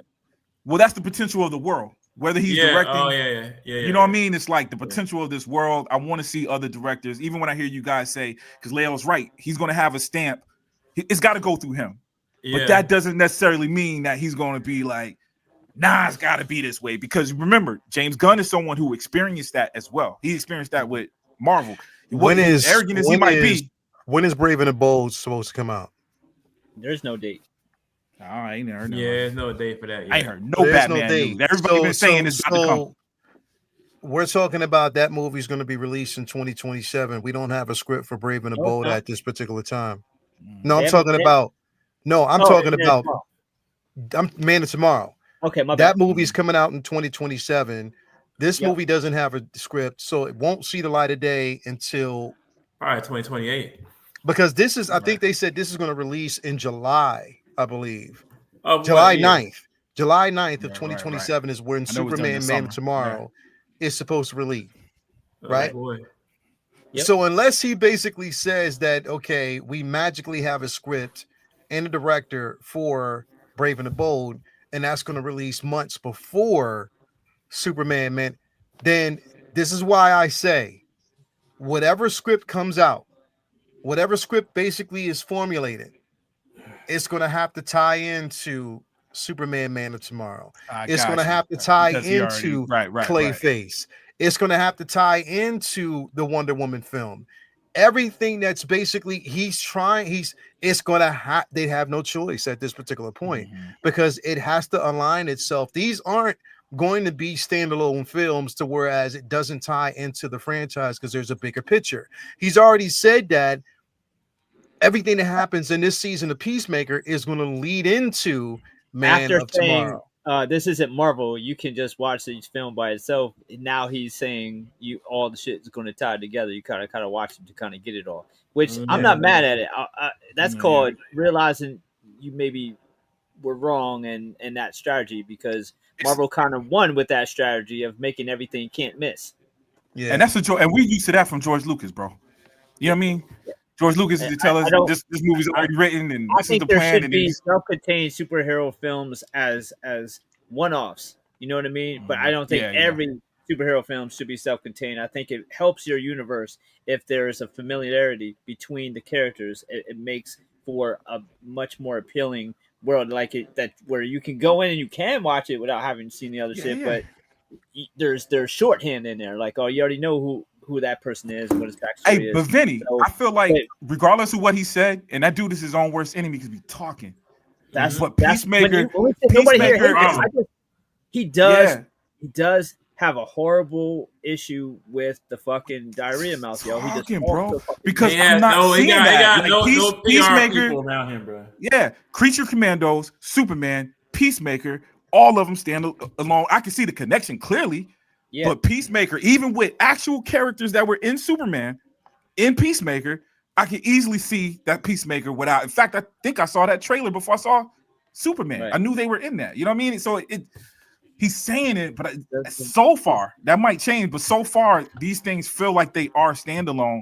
They just feel like they're made more special when you see the connection. Just like an Easter egg should work. An Easter egg isn't supposed to be about this Easter egg. It's just supposed to be like, oh, yo, that lightsaber was in same lightsaber that was in that movie. You know what I mean? Right.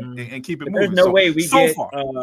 a Brave and Bold before probably before 29. 2030, man. Yeah, 20, yeah. 2028, Because- 2029. Because you got the I don't Batman even like. coming out. I don't even like the Brave and Bold idea, bro. I'm gonna tell y'all that on air, yo. I ain't feeling that one. Ain't got me excited, man. Well, How do you feel about Batman- how do you feel about potential of Robin in both universes? What? Dude, I'm such the a- Batman, so the Batman that's and Brave and the- the Bold? That's the point. 'Cause I it's want. I feel wouldn't like that. I want to see. So there's so much of Batman history that I feel like we haven't got to see the build. Like I want to see the Joker. What was the comic book when Joker beat Jason Todd? Buddy. Death in the Family. Death in the Family. You know what I mean? Like so there's those moments from the comic books that I want to see. And before That's you get way Jason after- Todd, you got to come. You know what I mean? So Yeah, that I that's feel way like we after haven't Dick seen on Grayson. screen. Mm-hmm. Yo, you know what I mean? And I don't expect that. Matt Reeves, I love the Matt Reeves movie. I'm not expecting that from those movies. You know what I'm saying? Mm. Everyone's afraid to do those full stories because everyone has to do their stories. No one wants to do Yeah. stories out of the source material from the comics. Everybody wants to do their version. I hate that. I really hate that. I really hate that, bro. So Like, them skipping ahead to Damien gives them the opportunity to let an animation studio or 3D studio right. Do Jason and back Dick and, Grayson. like, because if they start Brave and Bold and Damien's there, then that doesn't mean that they're starting with Damien. They could have because it's supposed to be an animation joint with Nightwing and Red Hood where they can like do like here's what happened with them or and then they could do prequels for them. Yeah. That's like was said before. Is like how you're going to do this honestly without tying in Talia and Ra's al Ghul. It's going to be a bit difficult unless they're going to do it's going to be mentioning type of situation or you know what? Now is Damien was named the Robin? He's going to be Robin. Damien? So he's going to be the Robin in Brave and the Bold. So here's the thing. So that's fuck Dick and You know Jason. how he's going to do it? How he's going to tie it in, bro?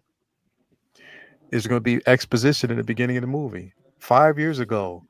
Oh Hey, my god! you know He what? got You some joking? cheeks. No, 9 years ago, he got 16 years ago, he got some Oh, cheeks. I hope not. You making it work because I was going to He say got some earlier. cheeks. I knew. And- I was like, Batman is more and- complicated than Superman, yo. Like you gotta admit, it's going to be. But you're right, though. 16 You years making it work. ago, he Right. got some cheeks. Is Gunn gonna 5 type years it ago, up? this boy showed up on his porch. 3 years ago, he taught him how to fight. 2 hours ago, you gonna he type it stabbed up the on the motherfucker. screen? Yeah. Straight up. I'm not wanting to see that shit again, dog. I'm Oh not my saying that that's God. going to happen, but I'm just I saying. hope not. I hope not. I mean, Just don't mess up God. my Matt Reeves Batman 2, bro. Just give me my Batman 2, man. No, I'll Batman be gonna all right. start telling jokes. He's gonna have a I'll be all right for a couple years. You're gonna have the Adam West. listen. At this particular point, we can sit up here to the problem is like we can sit up here until we blue in the face. James Gunn They're gonna do what James is Gunn going to do what the fuck he want to do, bro. Yeah. Got the truth. Yeah. And as long as the studio sees money, and on top of that, we're not talking about just Superman. We're not talking about just DC. We're talking about Warner Brothers as a whole right now is winning. They are winning because fucking what was it? The Conjuring? That shit just Yeah. broke records over the weekend, bro. Yo, Bro, Sinners. that I do not want to see that movie. That at movie all. broke Yeah. records. Sinners broke we wanted to see it. records. Yeah. I love The Fucking- Conjuring. I've seen All them these all, movies that but they this put last out one- have broken records, bro. And again, they're putting Yeah. DC or not Warner Brothers in that space. So Yeah, as long yeah, as you, Yeah. as long as there's a level of success, and because again, Is Dune is particular still under movie- Warner Brothers, right? Dune 3. yeah. So Yeah, that's what I'm Dune, saying. yeah. Like all of these things that are happening right now are happening within reason from Warner Brothers to say that we'll take every win that we can actually get. And as long as they see those wins and they see people talking about it and those discussions are had, and they see a lot of these, paid off content creators praising that shit. I'm not saying that they are, but I'm just saying Man, that they see him motherfucker praising it. Then that's just the way it's going to basically be, bro. And you gotta see it that look. I want, and I'm going to continue to say this shit. I don't want people to think, because there's no hate, and I don't think any of us hate the man. We just want him to not only put out a successful show, but also let some of the creatives and any other people have a chance and have a go at it. You don't have to have your hands on every script. Yeah. That's what I think it has to be.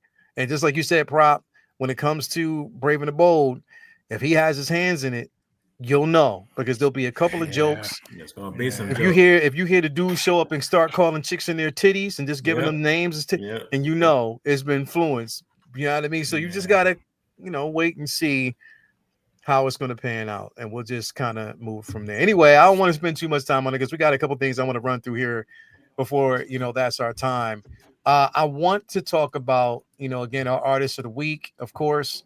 If you don't know, now you know. Mr. Gleason himself, again, incredible artist, who's given us some renowned work. We're talking about Patrick Gleason, who's dealt with Batman, Superman, and Spider-Man, who's given us some a body of work that's definitely been incredible. Some of the most prolific covers, and really decent covers. Artwork that's been pretty decent. His color palette is pretty good. Loving what we actually see from him and what he actually gives us, man. I figured, I was like, what, more of like our new age, or some of the the artists that have been out there for a while that have been making headwaves in the spaces that we may not be familiar with, that are doing it up. I'm loving, man. Vinny, what's your thoughts, man? Patrick Gleason is like a really fun artist. I love his DC stuff probably more than anything. I really love the way he does Batman and Robin. I love the way he does Superman and Sons. He's really at home, I feel like, in DC. I just feel like he's just so much more natural with the DC heroes. He's done some great work in Marvel, especially with like the Spider-Man types, but DC is just like his bread and butter. His playground. Man, it's his favorite playground. I don't know, it's just so much more. I feel so much more at home there. His it might be color palette, because obviously Soup's colors, Robin's colors, they're so much fun and bold and pop off the screen, or page, if you will. And he just does such a great job with them. And I think that's probably who I think of, the comics I think of first when I think of Gleason. He's really fun. He reminds me of like a Terry Dodson, but just like the very strong ink work, lots of bright colors, and just super great lines, super clean work. Everything is really clean, and everything has great curves and character designs. And I really dig his stuff. It's fun, it's smooth reads. It never feels like it's overcrowded. And the storytelling element of the way that he does his characters is always fun. It feels like even when there's not action going on, it feels like pin-up work popping off the page. That's difficult for us to express. So he does that well. Like even when there's just nothing interesting going on, the characters look good. That's not everybody can do that. Great covers, strong composition. His colorist, hope he buys them dinner often because they like $1 million. Patrick Gleason beast, man. He's one of my current faves. I'm always excited to see what he does on any given book because he's just one of the kind of one of the sleeper artists of this gen. Like I don't think he gets enough recognition, and I always also just did a variant, Vinny, for Ultimate Spider-Man 12. Okay. Yeah, go check that out. I'll have to check really, that out. really dope. It's basically Mary Jane made out of spider webs in a silhouette type fashion. It's crazy. You said Ultimate Spider-Man 12? Yeah, that's on his Instagram. Yeah, I think I just saw it here. The cover is incredible. Hold on, I pull it up here now. Yeah, that shit is fucking phenomenal, bro. He's mainly when it comes to Spider-Man fame is mainly the Last Remains cover from 255. Yeah, this is the most recent one though. Yeah. Yeah, he draws amazing women too. Like Dotson. Yeah. Yeah, bro. He definitely phenomenal. Are you familiar with it? Well, I ain't got to say nothing because when you put Spider-Man on here, then you already know that Bloomer gonna do his research. Somehow, some way, I passed them on a corner. I think when we do an artist, Bloomer puts in the artist name and then puts Spider-Man. Yep. Exactly. I'd be like, hey, are you alone? I got a lot of cousins out there. You know what I'm saying? It's a lot of cousins. I mean, really, truthfully, it really just speaks to the breadth and the depth of how many artists have come by and worked on the series. Whatever different volumes and issues and editions. You take a look at the eras, the Rolitas, era, or you go past that and you start looking at Bagley, and Junior, right? So there's a lot of DeSoto. There's a lot of people that just really come up over the time that have contributed to this amazing stuff. Even my favorite right now, my people's champ, Chichito, if I'm saying that right. He is crazy. His work is just, oh man, if you have not gotten a Marco Chichito cover or just feasted your eyes on his artwork, you need to do that for yourself as soon as possible. But yeah, man, it's an amazing history of it. And I'm always thankful of the people who try to keep track of the Spider-Man history. Hell, there was a whole comic that tried to cover his whole lifespan because it's been fragmented because of so many artists and writers over the years. So it's a beautiful thing to see it. But yeah, man, this is one of my distant cousins. Hell yeah, bro. Hell yeah. Prop, baby. You familiar with this? Oh yeah, it's Batman and Robin stuff, man. But again, bro, y'all been bringing up artists that I don't know what's happened to me in the last decade, bro. I don't be paying attention to names like I used to. So, dude, you pull up the pictures, I recognize those covers. But I definitely haven't seen all his work. I hadn't seen the Spider-Man stuff. I hadn't seen the She-Hulk stuff.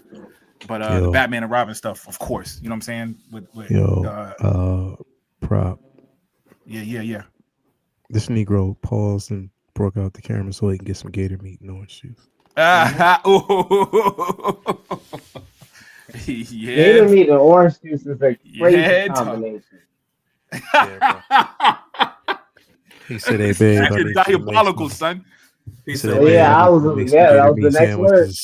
Celebratory gator meat sandwiches, please. Go out back, shoot a couple gators, and just bring that meat in real quick. Pause. Man, that's that rich people stuff, man. You in the back, just backyard hunting your own food. Piece of lamb chop I cooked yesterday. Lamb. You mean gator chops, bro? Nah. Can somebody AI a picture of pimp juice in a swamp lagoon, right? Kind of like Arnold Schwarzenegger and Predator just hunting hunting the AR-15. alligator, bro. Yeah. What a fucking AR-15. Get the what weapons. an AR. I'm gonna have me some fun. Gotta I'm have having them some weapons fun, right. man. Gotta have them weapons right. AR-15. Yo, put somebody create Jason and Grand Theft Auto just before you shoot anybody. My bad. Boom. My bad. Ren's gonna do it. Ren's gonna do it. Yeah, you already know it. Jano, honestly, are you familiar with his work, bro? I know him from Spider-Man and some of the Superman, Batman from New 52 that he did. I got that 2 series, but yeah, I like that stuff. Gleason's good. Definitely, man. Yeah. Man. Great artist. If y'all are not familiar with our boy, man, Gleason does incredible work. You probably got some covers, especially Ultimate covers or Amazing Spider-Man covers, DC covers, especially. He's one that we missed. Superman. I can't believe we missed him. That's been damn. Yeah, bro. There's a lot out there that we haven't talked about, bro. But this guy is a big one, so I can't believe we talked about him. Yeah, bro. That's why I kind of wanted to make sure that we did, kind of have that conversation. And mix it up a bit just to kind of see, what we can come up with. But moving on, this is going to be an interesting one, and I want to see where this conversation goes because this is just now again a lot of media outlets have been confirming this, and we just got to see how we take it and if it's true, because apparently.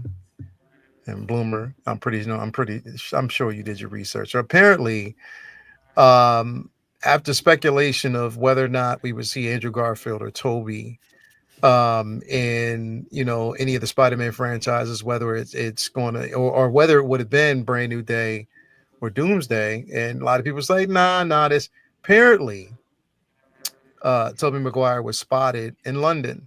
Now they said he was spotted in overseas in Europe, basically, and you can say, well, look, everybody travels constantly over there back and forth.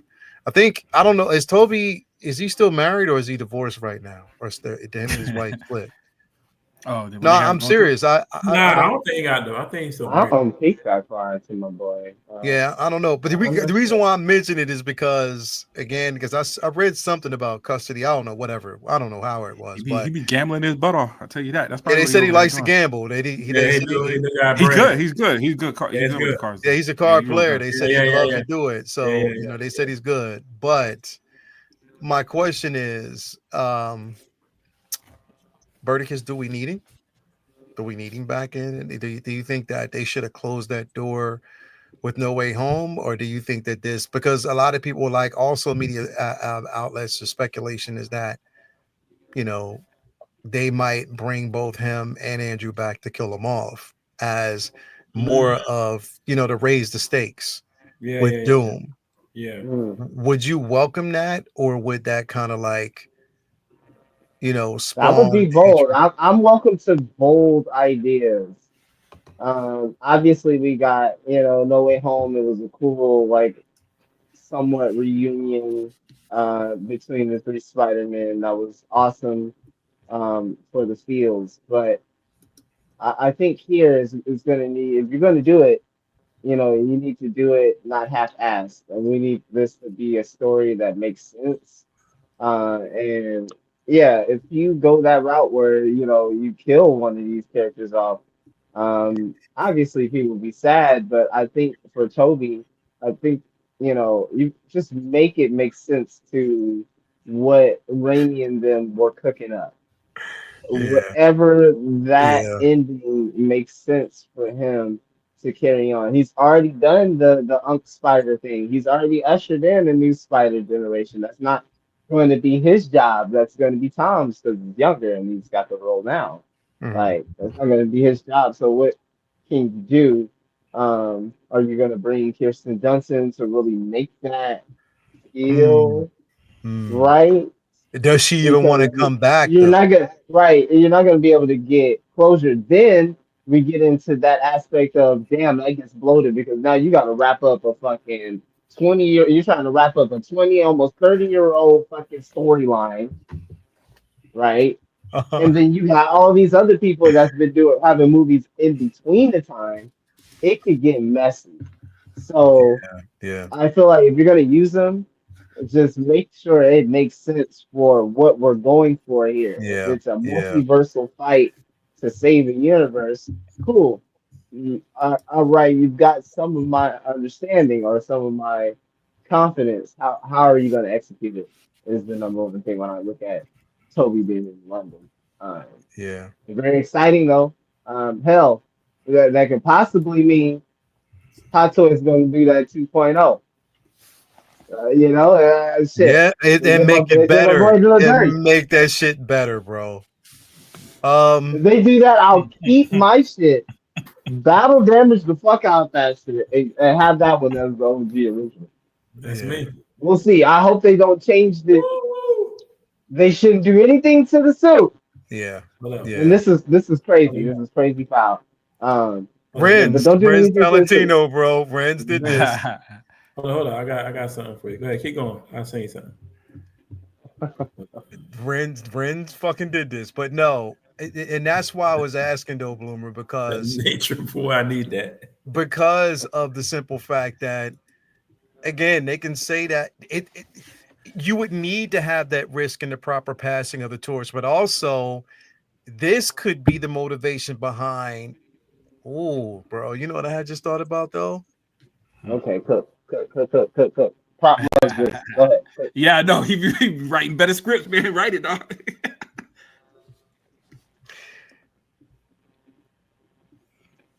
What's more of a motivation where the two individuals that can relate to you more because of who you are, and also the two individuals who know who you are, almost the last individuals that you can talk to and associate yourself with, that you can actually be who you are. They know your identity. What happens when you take all that away and the hatred boils, which fuse the symbiote black suit even more? Oh, yeah, that'd be dope. To kill both of them. You kill both of them, and that anger, because of the frustration, that's just more of an incentive for that black suit to be a device. Because that's where it's got to happen, right? So we have to. That's the delicate kind of story that Brand New Day is playing into, because we've got to set him up for a platform. It's almost like that movie has to end with it being a little uneasy for him in terms of his temperament. Yeah. Almost like I know this is generic, but almost like having a conversation or something goes bad for him and punching a hole in the wall. And then him damn, mama. Realizing like his anger and his temperament is not in check, in balance. Yeah. So that would be an interesting kind of. We just have to see what Brand New Day does in terms of setting that up, and I think we'll have a clearer vision as to where would actually evolve. Where would they? But I'm very interested to see what more is there to tell between the three. Are you going to use it as another vehicle to prop Tom up? I thought that's what we did already. Unless we gave him another suit that looks like the other two. Like, I don't know what more of a torch pass could be than that. Well, here's the thing, because it's an unfortunate situation that once both Andrew and Toby were brought into that timeline, it messed up the timeline even more. Yeah, they're variants. They're now variants. Oh, so maybe we could say they go back and shit's all fucked up. Like on some maker shit, like on some shit. He went over there and said, again, if there's I'm a proctologist and all of your women. Yeah. If everything is because here's the time displacement has now with them back into their world, because it's now caused an incursion. Yep, incursion, yeah. TVA. Yeah. So there is an incursion. Everybody has lost. Everybody has stakes. Exactly. So now Doom, viewing this, sees it as an incursion, an infraction on his world or any other world. Right, and then there's going to That's be the people that's rumor. going to That's the rumor. agree. There's going to be people that's going to agree with how he sees things, That's the and then rumor. that's going to drive the wedge between who's who and who's what. It So just depends on how convincing is his point of view, and yeah, that's what's going to carry all of the friction between all of yeah, the other tendrils yeah, that play out as a part yeah, of that, as we know in the comics. So yeah. really, the we all know that Secret Wars was really meant to sell toys. We get that. We understand that. I think, and really, to be honest, the comic purists, they look at it as a fun event, but it's not even one of like the top 10 comic book events of all. It's not even up there. Like, let's be honest. First one In or terms of second? iconicism, the first one, what was that in Yeah, 84. the 80s, right? 84, Yeah, yeah. 84. So that one was meant to sell those line of toys, and we know that yes, it was iconic because all of these characters are on panels and great artist work, but what hasn't carried on in the cultural zeitgeist is the storylines from it. Mhm. The storylines and the interactions are more deep cuts in comic book lore as opposed to the Infinity Gauntlet before the MCU movies. Or the Infinity Gauntlet is the Infinity Gauntlet. You know what I mean? It's one of the marquee moments or comic book arcs Mhm. ever. You know, so I'm quite interested to see if they take this opportunity to And how take they're that gonna, yeah, original material and try to. This is an opportunity for them to make it really stand on its own, a part of all the things you look at. Endgame, you look at Infinity War, you look at Civil War. Those things, like Vinny has said, time in and time before, those things have taken elements from the things that we love, but because of the fact that the people who are making these films want to put their name on it, they're not going to directly transcribe it one to one. So what we are left with as comic book fans, firstly, is fraction storylines stitched Mhm. together yeah, for the big screen. yeah, Right? Other people don't see that. They see a flow of a story going on. Most people who don't read comics, they know that.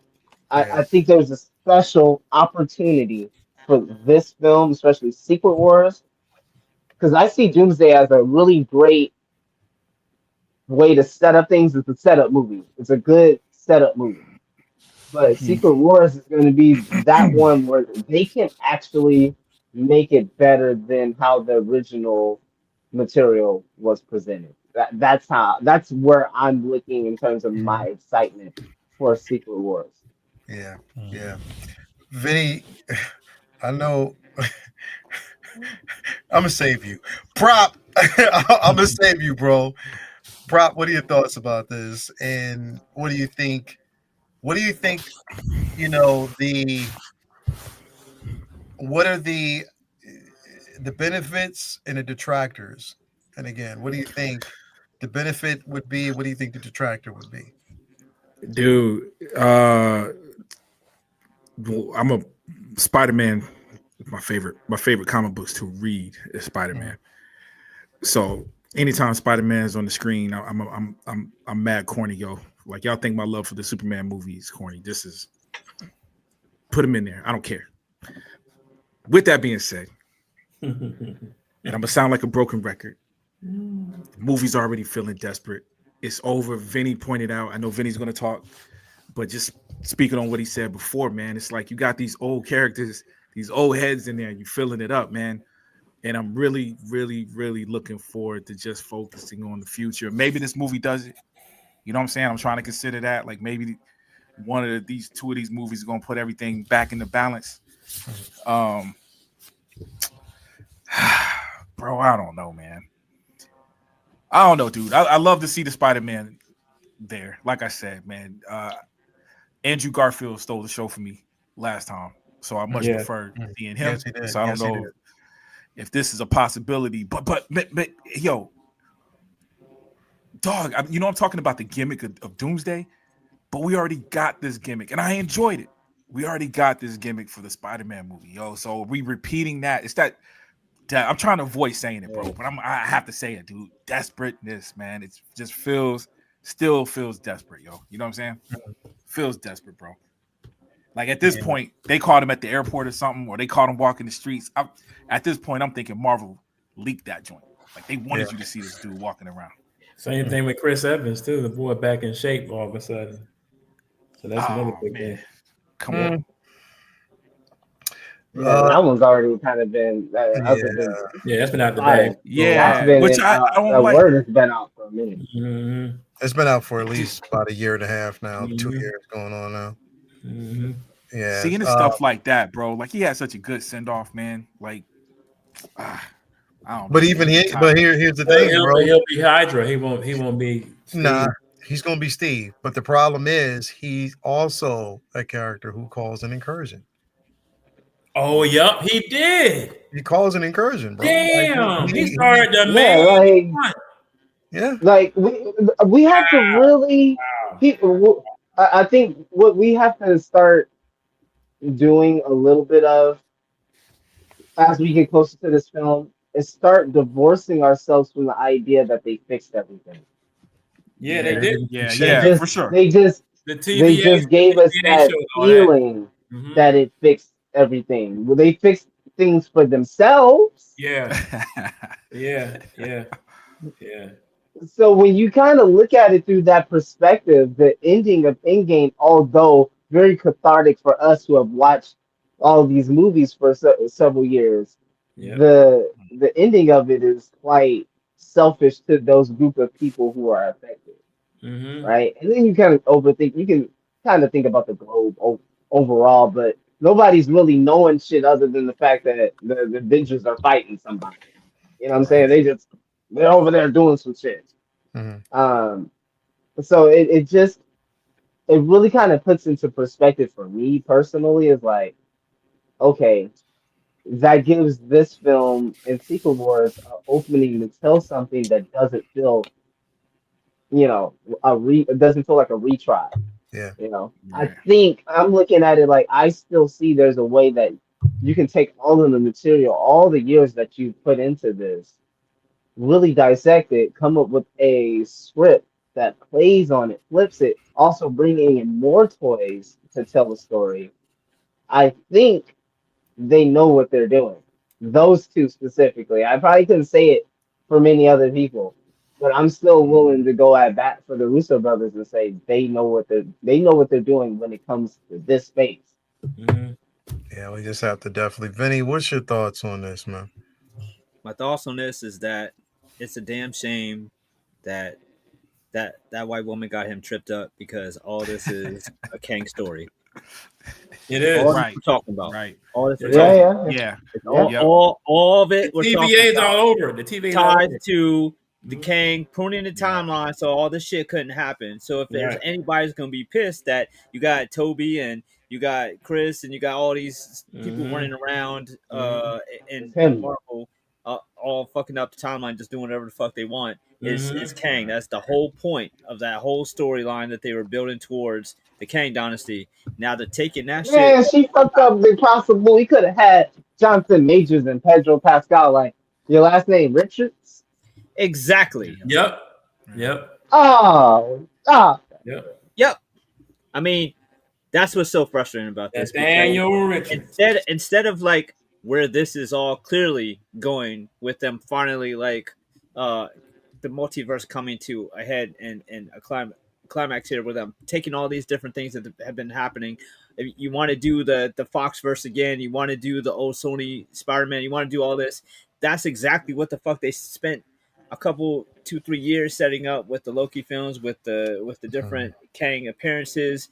That was to set that up, and now somehow they have to take that storyline, which we would have finally seen paid off, and somehow transition that not only to Doom somehow being involved with incursions and timelines, which Doom never really gave a fuck about timelines. Doom traveled back and forth in time like it was a toy.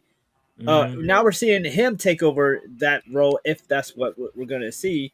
And then not only they have to take that multiverse timeline incursion stuff, and then now they're going to have to transition that and somehow tie in two possibly different Secret Wars stories from the 80s and from the mid 2000s, late 2000s from Hickman, and try to tie that into maybe Battle World and all this other shit. Where the fuck is Reed Richards and all that? Where the fuck is Doom's backstory and all that? Like this is only 2 films, and they're talking about 20 years worth of bullshit that they got to fucking wrap up that they spent past 10 years ignoring for self-contained films that had nothing to do with the multiverse except in name. So it's very frustrating that we have to hear about all these old stars and celebrities and old actors from X-Men, old actors from Spider-Man, who many of us have deep attachment and nostalgia for, but those aren't enough to tell us a story. Like, is this shit going to matter to the plot, or is it just like, oh, cool, Spidey again? Oh, cool. You already gave me the member berry. I want. If you want to bring them back, I want some substantial pause. You know what I'm saying? Like that's what you gonna do. It's just frustrating because it's like, I mean, y'all having trouble beating the desperate allegations. You're having trouble building just throwing shit at the wall allegations. Now I know it's the Russo, and I've loved. God knows I've loved so much of everything that they've done with Marvel. However, none of what I'm hearing is making sense to a great film. It's making sense to a great spectacle. Yeah, that's it. Yeah. Yep. Yeah, I just live in the space that if they're going to do it, just don't talk about it. Just do it. And you're right. And you're right. This motherfucker was covert ops for No Way Home, and yet now he just really now everybody's seen everywhere they're supposed to be. Like, nah, man, that shit's leaked. They want you to see Chris Evans swole. They want you to see Toby at the airport. They want you to see everybody where it's just guerrilla marketing, and it's frustrating. And I don't. I'm just tired of hearing about everybody's gonna be, because do you really feel like, all right, man, they announced 476 people who's gonna be in this film. Oh, but I'm just waiting to hear if Toby was sighted at an airport, then I'll watch it. Yep. That's exactly let somebody who would have been really hyped at seeing Spider-Man come back, if it actually makes sense in the fucking story, if they if they're gonna put him in there, let us see something for the first time in the film. It just doesn't make sense, man. I don't understand why you gotta tell us every single fucking spoiler and surprise. Right. Just because we don't know what they're doing or to what extent yet. They did this shit with Deadpool, Wolverine, and made $1 billion, so they think that's the blueprint now. Yeah, right. And all they got to do is trust. Because I'm talking trash now, but I think when the trailers, I'll feel better when the trailers, like that's when. Just drop some dope trailers when it's ready, when it's time. You know what I'm saying?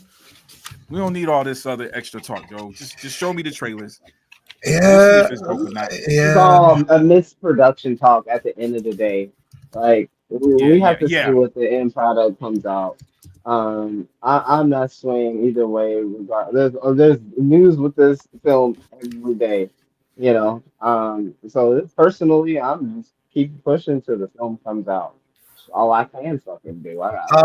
World of other fucking issues going on. The crazy part is, like, people will be excited when they see it. Of course. They will be excited when they see it. Regardless of what we're saying, we'll definitely be excited when we see it, as long as it's done well. But I think also we just want to be excited for the unknown. The unknown is better than knowing what to expect, just waiting to see that character pop up. Yeah. You know what I mean? I think people, I think what you're speaking to, Leo, is that's where the passion comes from people who are not bad faith actors and grifters. I think that's where the passion comes from, is because they really passionately want to love this again. And for some people who fell out, right? Or they want to just feel like that time of where that pocket of time where you was going to see Civil War, You was gonna see Winter Soldier. You was gonna see fucking Age of Ultron. Your ass was fucking in love. They was feeding you like the little tubby Gerber baby. You was eating that applesauce. Good. And people want to get back to that, and I naturally understand that. And I think that's where the nuance comes in with a lot of conversations that we have. You all in the chat, excuse me, you all in the chat might have with other people online. Like, just keep that. I think to keep that perspective and nuance there allows you to navigate some of these conversations and help you understand where maybe why some people are detracting from this, or why there's a lot of polarization when it comes to these films. Where are certain people coming from? That gives you an adult. I'm not even talking about these people who are like mentally immature, where, oh, you hate something I like, I have to hate you for it, your whole character. I have to like point out, like, I'm not talking about those people, irrelevant in this case. I'm just talking about the people who are using their brains, and who are wanting to have good conversation or positive conversations when it comes to this media or medium about what's happening here, especially with MCU. Just have more nuance and understand where people are coming from. That is going to allow us to get to the heart of what people want. Like, what do you want? I think everybody on this panel is screaming out, they want a good film that they can be excited for and they can stand by and tell their friends, go see that film. That's all most of the people want at the end of the day. Yeah, I think we want that, but at the expense of not knowing. Like, look how excited or most people were. You went through an entire season of Mandalorian season 2. You had no idea at the very end that you would see the fucking element of Luke surprise is so Skywalker. special. That Nobody shit had came that out of idea. nowhere. No one knew that you would. No one knew. It was you. Only thing that you knew was, okay, there's a possibility of a Jedi showing up. Right. We don't know who it is. But everybody they thought it didn't was going to even be tell the Ezra. cast. Everybody even thought that it would have basically been Cal Kestis. Everybody was based, but nobody knew. Yeah. Nobody at any given time knew that it was going to be Luke Skywalker showing up, because they kept it tight to chest. They didn't leak shit. Nobody knew. Nope. If these people were running that show, they would have been like, Mark Hamill spotted on set. Right. Yeah. Even Bo-Katan, when she talks about it, let me see. Right after the everything aired, she was going on shows and shit. She was saying nobody knew that Mark Hamill was. No, they didn't tell her. Nobody She had no idea. They had no clue. They just said it was Plo Koon, and she was like, "Well, how the fuck isn't Plo Koon dead?" Right. You know what I mean? So nobody knew at that point. But that's what I'm saying. Like, with No Way Home, we sort of knew that, we knew Andrew and Toby was the possibility, because of what they were talking about. But when we saw it on screen, the story, it made sense. They made sense to the story that was being told. Yeah. And which made for a great experience. This is like everything that we're learning, because even with Infinity War, even with Endgame, there was a lot that we didn't know, bro. There was a lot that we had no idea about. There was shit that that wasn't even mentioned, that never really came across that table. We didn't know, but we were just waiting, and it was worth the wait. Like, they don't definitely have to tell us everything, but it is what it is, man. It is what it is in the space that it is. We just have to see. And here's the thing: for all we know, this motherfucker may not even be in Avengers Doomsday. He could be in Brand New Day. There's a possibility. I don't know how, but it is a possibility. Or even if he's in Doomsday, he might be in and out quick. They might just show a glimpse of that world getting destroyed. We don't know. You know what I mean? So it's definitely a wait and see type of situation. Moving on, an interesting time. Now I want to John Breeze do this real quick. We had again because I know people tired and it is getting late. Season or episode 3, Peacemaker. You know, seeing him with hardcore in this particular pocket universe that he has access to it. This is the pocket universe where he can flourish to be a hero that he wants to be. And also being, embellishing the fact that people see him as a hero and also be with the woman that he wants to be with in this particular space versus the world that he comes from.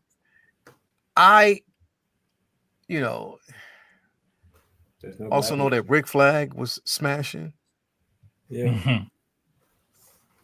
That's crazy. But yeah, like this episode, it has some highs and it has some lows. It definitely has some highs. It has some lows.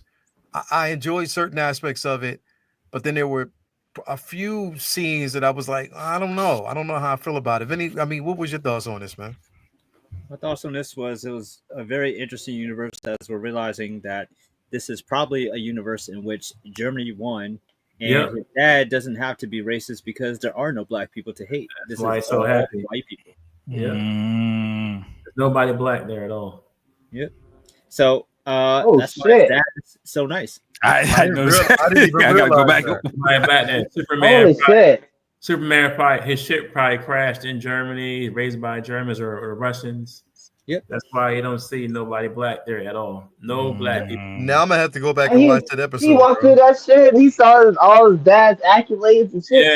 They beat the shit out this dude. They beat the shit out that thing. His dad don't have to be racist there. He can be. He was just like, hey, son. And on top of that, think about how flawed Luther's pocket dimension was. How Mr. Terrific pointed out how fucked up it is. Now. Think about who was some of the greatest scientists of all time. Fucking racist. There's something about Nazis that makes a great scientist. Yep. Hey, bro, I'll say the German physicists, the European physicists, man, they was cracking the code, bro. Exactly. They was cracking. Like it really took Albert Einstein. He sent a letter to FDR. In like August of 39. And he was like, bro, you got to get on this shit now. Yeah. One of the most interesting stories of our history is Operation Paperclip. Yeah. Damn, bro. Like, I didn't realize I have to go back and watch this shit just to kind of see. Nobody, where's the alternate version of his homegirl, Amanda Waller's daughter, and the other black guy that from Saturday Night Live that works for what's it called now? None of them are there. Yep. So it's definitely, I think all that whole crew is gone. None of them are there, except for the girlfriend. Yeah, because we haven't seen it. So none of them are there. And he's got this for a whole day. Twist, bro. Because there was not one black, bro. We didn't see any. None. Watch it again. It's a very bright episode. I think this is the world where Germany won, and the supers are from the Nazi era, like Superman, Batman, Wonder Woman. They're all, Yo, you know what's crazy too? From that, what's that book? The book where Superman, what is? Oh God, I can't think what it's called. Right, now. Which would allow him to basically see. Now that you say that, that's interesting take because it allows him to see what he's been trying to escape from in general. The racism. Especially after the simple fact that, what's her name? I forget her name. He's developed a really close relationship with her. That's interesting. Yeah, his homegirls is that's like his best friend now, bro. She's his best friend now. I ain't think about that. You ain't even got her to talk to in this. See, that's what happens, bro. When you eat those cookies, it opens up your mind. Wow, bro. Hey, I ain't even getting none. I didn't, man. Just imagine. Damn, dude, I'm gonna give y'all behind the scene too, man. I told y'all that's down the street from me. The shot you had on before. Which one? This him riding the bike or this one? Yo, hey, when he was riding the bike too. That was in the same area.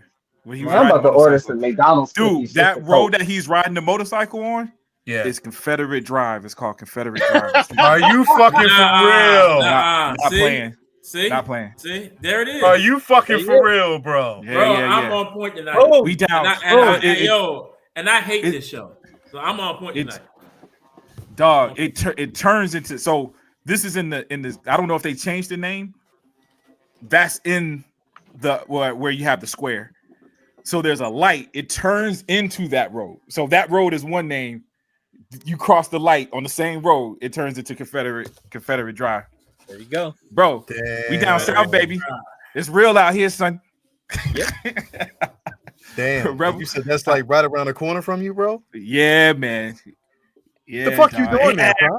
Hey, listen. Everybody says it. We're you know how it is, man. This is why they angry, because there's more of us. It's more diverse. But man, there's a Civil War graveyard near my crib. Yeah. Every single one of my friends that drive down here, always, I already know 5 minutes out, they're gonna hit me up. Yo, man, what was that address again? They had this giant rebel flag, bro. And they don't believe I'm out here, man.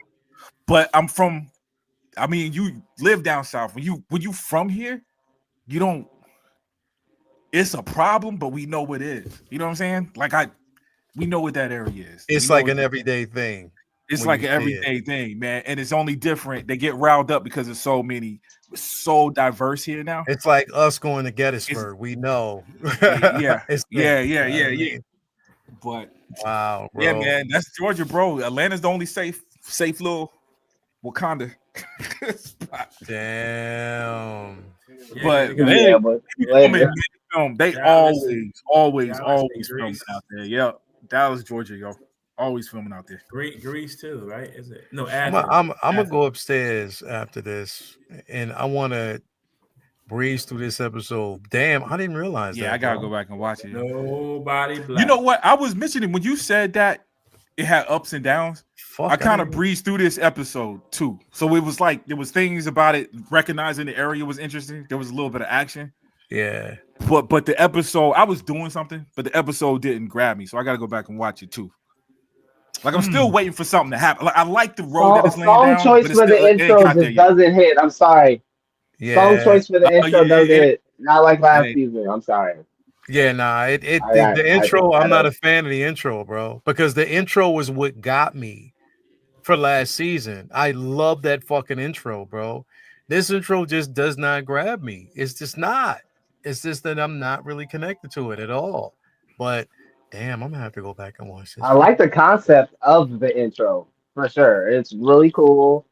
It involves all the cast. You see all the cast there. They're doing all the stupid shit. It's cool. Hey, yo, I just think the song choice just doesn't work when you're binging, you know?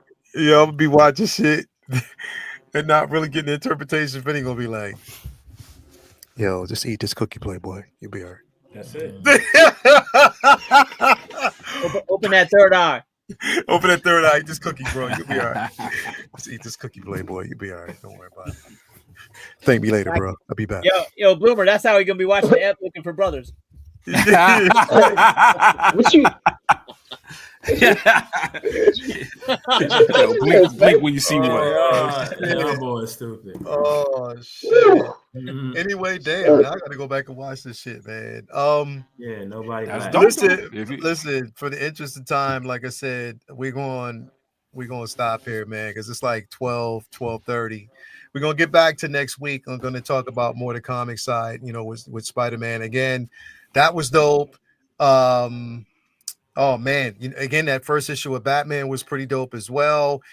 Hey, I'm sorry, Jedi Kid, but we're gonna have to definitely talk about that Absolute Superman, because that last run was fucking fire, bro.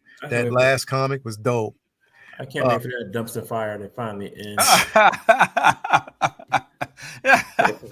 Dumpster fire to come. We gotta talk about that. So we're gonna definitely jump into those next week. Why for real. He did something? It sounds horrible, man. You ever used the term moron? You ever been called a moron? Oh yeah, I have been. That's like a horrible. Like all your disses be feeling like that. It just digs in, yo. Like I've had practice. Like, damn, son, what did I do to you? I've had practice.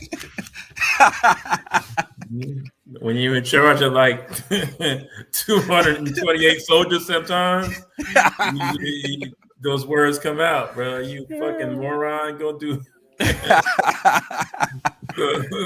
Sometimes it comes out, man. Go clean your fucking weapon, you fucking idiot. Yeah, I've been there, done that, man. A lot of practice. It worked though, did it? It worked. Anyway, Jedi Kid, man, congratulations again on the graduation, bro. Thank you. Always, Appreciate man. it. Good to have you here, man. Wish you. Monday. Yeah, my bad. My grad Monday, bro. My grad Monday, man. So definitely congratulations on that, man. As always. Appreciate what you got going on, man. I got an appointment upstairs in about 10 to 15 minutes. Cheek appointment. And the rest of my day, I'm going to relax. I'll have to look at no books, take my baby to school, come home, go for a swim. Yo, relax. You know what? I'm gonna say it. Never mind. I'm gonna say it when we get off. 10, I'm gonna say it when we get off camera, bro. Yeah. I'm being real. I'm a buck. I keep it a buck. No, but knowing your wife, bro, and that conversation we had, and knowing how spiritual she is, bro. Like now, when it's time. No. But nah, bro. In my mind, bro. I'm just like, hey, yo, prop. It's like I'd be like, yo, she'd be like, come on, Jason, you know we ain't supposed to be. Listen. Hey, yo, prop. She'd be like, you know we ain't supposed to be doing this. No. He'd be like, girl, don't worry about this. We doing this for Jesus. Don't worry. The Bible says that the bed is undefiled between a man and his wife. Bro. Hey, Jamie Wilder, man. Hey, when we was over there, man, my mom, wifey, his wife is downstairs talking church, and we was upstairs talking what, Jay? Comics and Superman. Nah, bro, we was talking strip clubs. Oh, yeah, that part. Yeah.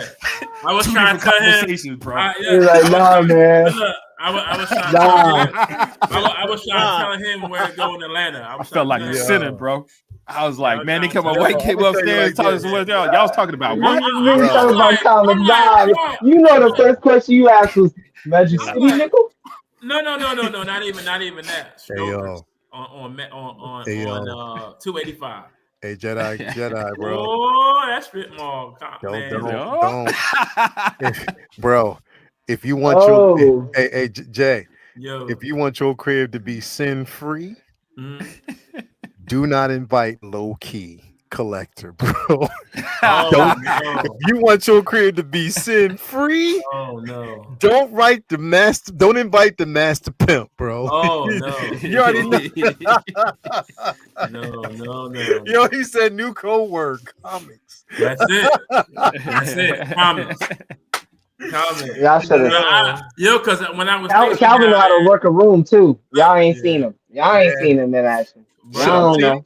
When I was stationed down there, I was trying to put him on like, bro, you gotta go down 285, dog. You playing? You way up top. You gotta come down south, boy. Yo, that's 285 in Atlanta. Yeah, boy. Anyway, man. Hey, thank you for being here, bro. Benny, what you got going down, man?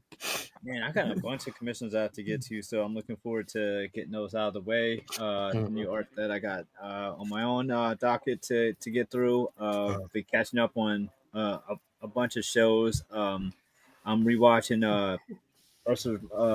Avengers: Earth's Mightiest Heroes, and that's phenomenal. I'm putting Emma on chat, and she's loving it. It's insanely good. I'm glad I'm rewatching it. Kaiju number 8 has been phenomenal. And of course, Alien Earth has been just crazy. That just should be a movie. Moro is like one of the best characters on TV now. If not, bro. So I'm loving all that. I'm just having a lot of fun catching up on reading too. I'm getting caught up on a lot of titles. I'm really liking Absolute Flash too. That's been really good. Yeah. I was surprised. I didn't think that'd be one that really got me, and I love The only thing that I'm kind of finding it hard to connect with, bro, is Absolute Martian Manhunter, bro. I gotta catch up on that one. It's the art style is just I'm not connected to That's it. how I'm feeling about Absolute Green Lantern. When is this shit gonna be done? When is it gonna be over with? They are planning to do this on an infinite scale just for you. I know Infinite loop, run it back every there's no end in sight. I think there's an end, a planned end for. And here's the thing, but I hope it's they are planning it because if you read the last version of Superman, so pretty much now, so there's the time trapper Doomsday, who took Superman to a pocket space that he created. Leave him there. But no, here's the thing. He takes him to the pocket space where he created to keep him safe and also to tag team or to basically team up with Superboy Prime. But what happens is what's bleeding off into their universe is that they're crossing over with the Absolute universe, and it comes to find out that Superboy Prime has joined the Absolute Doom. Like he's joined the Absolute team, or what's his name? What's his name, bro? I'm tired right now. Doomsday. Not Doomsday. Darkseid. He's joined Darkseid's side. You know what I mean? So it's this shit is like beating a dead horse, man. Yeah. This whole I want to see where that's gonna go, but there's a lot. There's a lot kind of, you know what I mean? So it's good, bro. I think it's good so far. So you just gotta get you some wrong, bro. Get you some wrong. Just read you some wrong, bro. Regular. Read you some wrong so you can get right, bro. No, man. No. Just read you some wrong. You know what I mean? Just try a little wrong, bro. You'll be all right. Anyway, V, thanks, man. Definitely thank you for being here. Prop, what's going on with you, baby? Dude, nothing, man. Busy, man. Volleyball, dude. This is it, yo. It's 1/6 scale. I'm so scared. Jilliana asked about it, bro. I'm so scared to do it because of what you've been telling me, bro. Absolute Gator. I'm so scared, bro. You'll be all right, bro. Go on, do it. Nah, the volleyball shit scared me, dog. Like, prop dog, story, bro. It's like I just looked at I just had to make a payment, bro. It's like, oh my, I feel like I'd have bought a car, man. But she's so good, yo, and it's just beautiful just seeing something she loves, man, and has energy for. Putting it for it, yeah. They got me taking free pictures for them jokers though. That did just happen. I tell you, usually I don't take the camera because I know how it's gonna go. I took pictures last weekend, man. They've been so that's it, man. Just busy, man. So I think I got one more week, so I'll be late on the Wednesday show. Yeah, no doubt. Take your time. I think I got 2 more weeks of it, man. We'll be back on schedule, man. Hopefully get some breathing. But dude, that's it, man. Taking a break, man. Enjoying. Can't wait to hear your album, to hear more music. Bruh, I just downloaded it. Yeah, bro. Yeah, man. The album drops. You know, good little segue. Side plug. Definitely.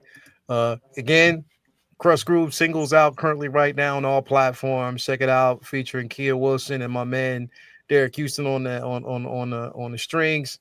So definitely, bro. If y'all can, just show some support. Get on there, check it out. Is that a 1/6 scale car? What'd you say? Is that a 1/6 scale car? Oh hell no. No. That's not. You can also next single drops on the 15th. That's going to be Quarter Order Middleworths. So you want to check that out as well. That's the one you dropped the sample of, the other one you dropped. Yeah. And then the album drops on October 25th, our birthday. Prop, you already know. Yeah, baby, that's it. I just want that. Yeah, so it drops on October 25th. It's going to be named amongst the greats, baby. Yeah, so we're trying to organize an album release party that day as well. So I'll let y'all know. But yeah, it's gonna be incredible, man. So yeah, anyway, man. Prop, thank you for being here, brother. As always, appreciate it. Yeah. And Scamuel Jackson, bro. What's going on with you, man? Man, like always a pleasure to be here with my brothers. drawing in another breath of fresh air this morning. Always a blessing to be here and to at least at the very minimum entertain our audience. So always a pleasure there. Appreciate it, So brother. again, you guys know the rotation with me, Monday, Wednesday, and Friday. Friday was a hectic day. So I'm hoping things will calm down this week a bit.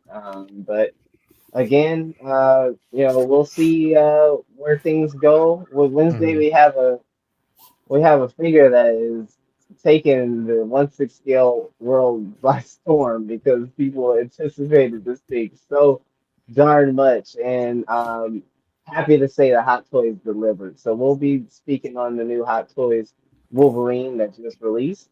Yeah. And so really, really excited to speak about that because I'm sure a lot of you out there are very excited to finally see that in the wild. But other than that, man, Leon, I need some money, man. So if y'all want to give to a brother Cash App, get to a brother Venmo. 'Cause I need to get a Kid Pistol. I ain't pre-order your motherfucker. So or Zelle, don't matter. Send to your brother Scamuel. Good night, everybody. Spend that money. Spend that money. Spend that money, man. Definitely. Thank you guys for being here. We got Alien Earth tomorrow. We got we got Figure Flex Friday, of course. Friday. We got Say What Wednesday and Uncivilized on Thursday, man. So a lot going on. Again, thank you guys for being here. Support your local brick and mortar as well. Just to put that out there, man. But thank you guys. We appreciate y'all. Till the next time, we are out. Check y'all out. See you later, man. Bye. Peace, peace, peace.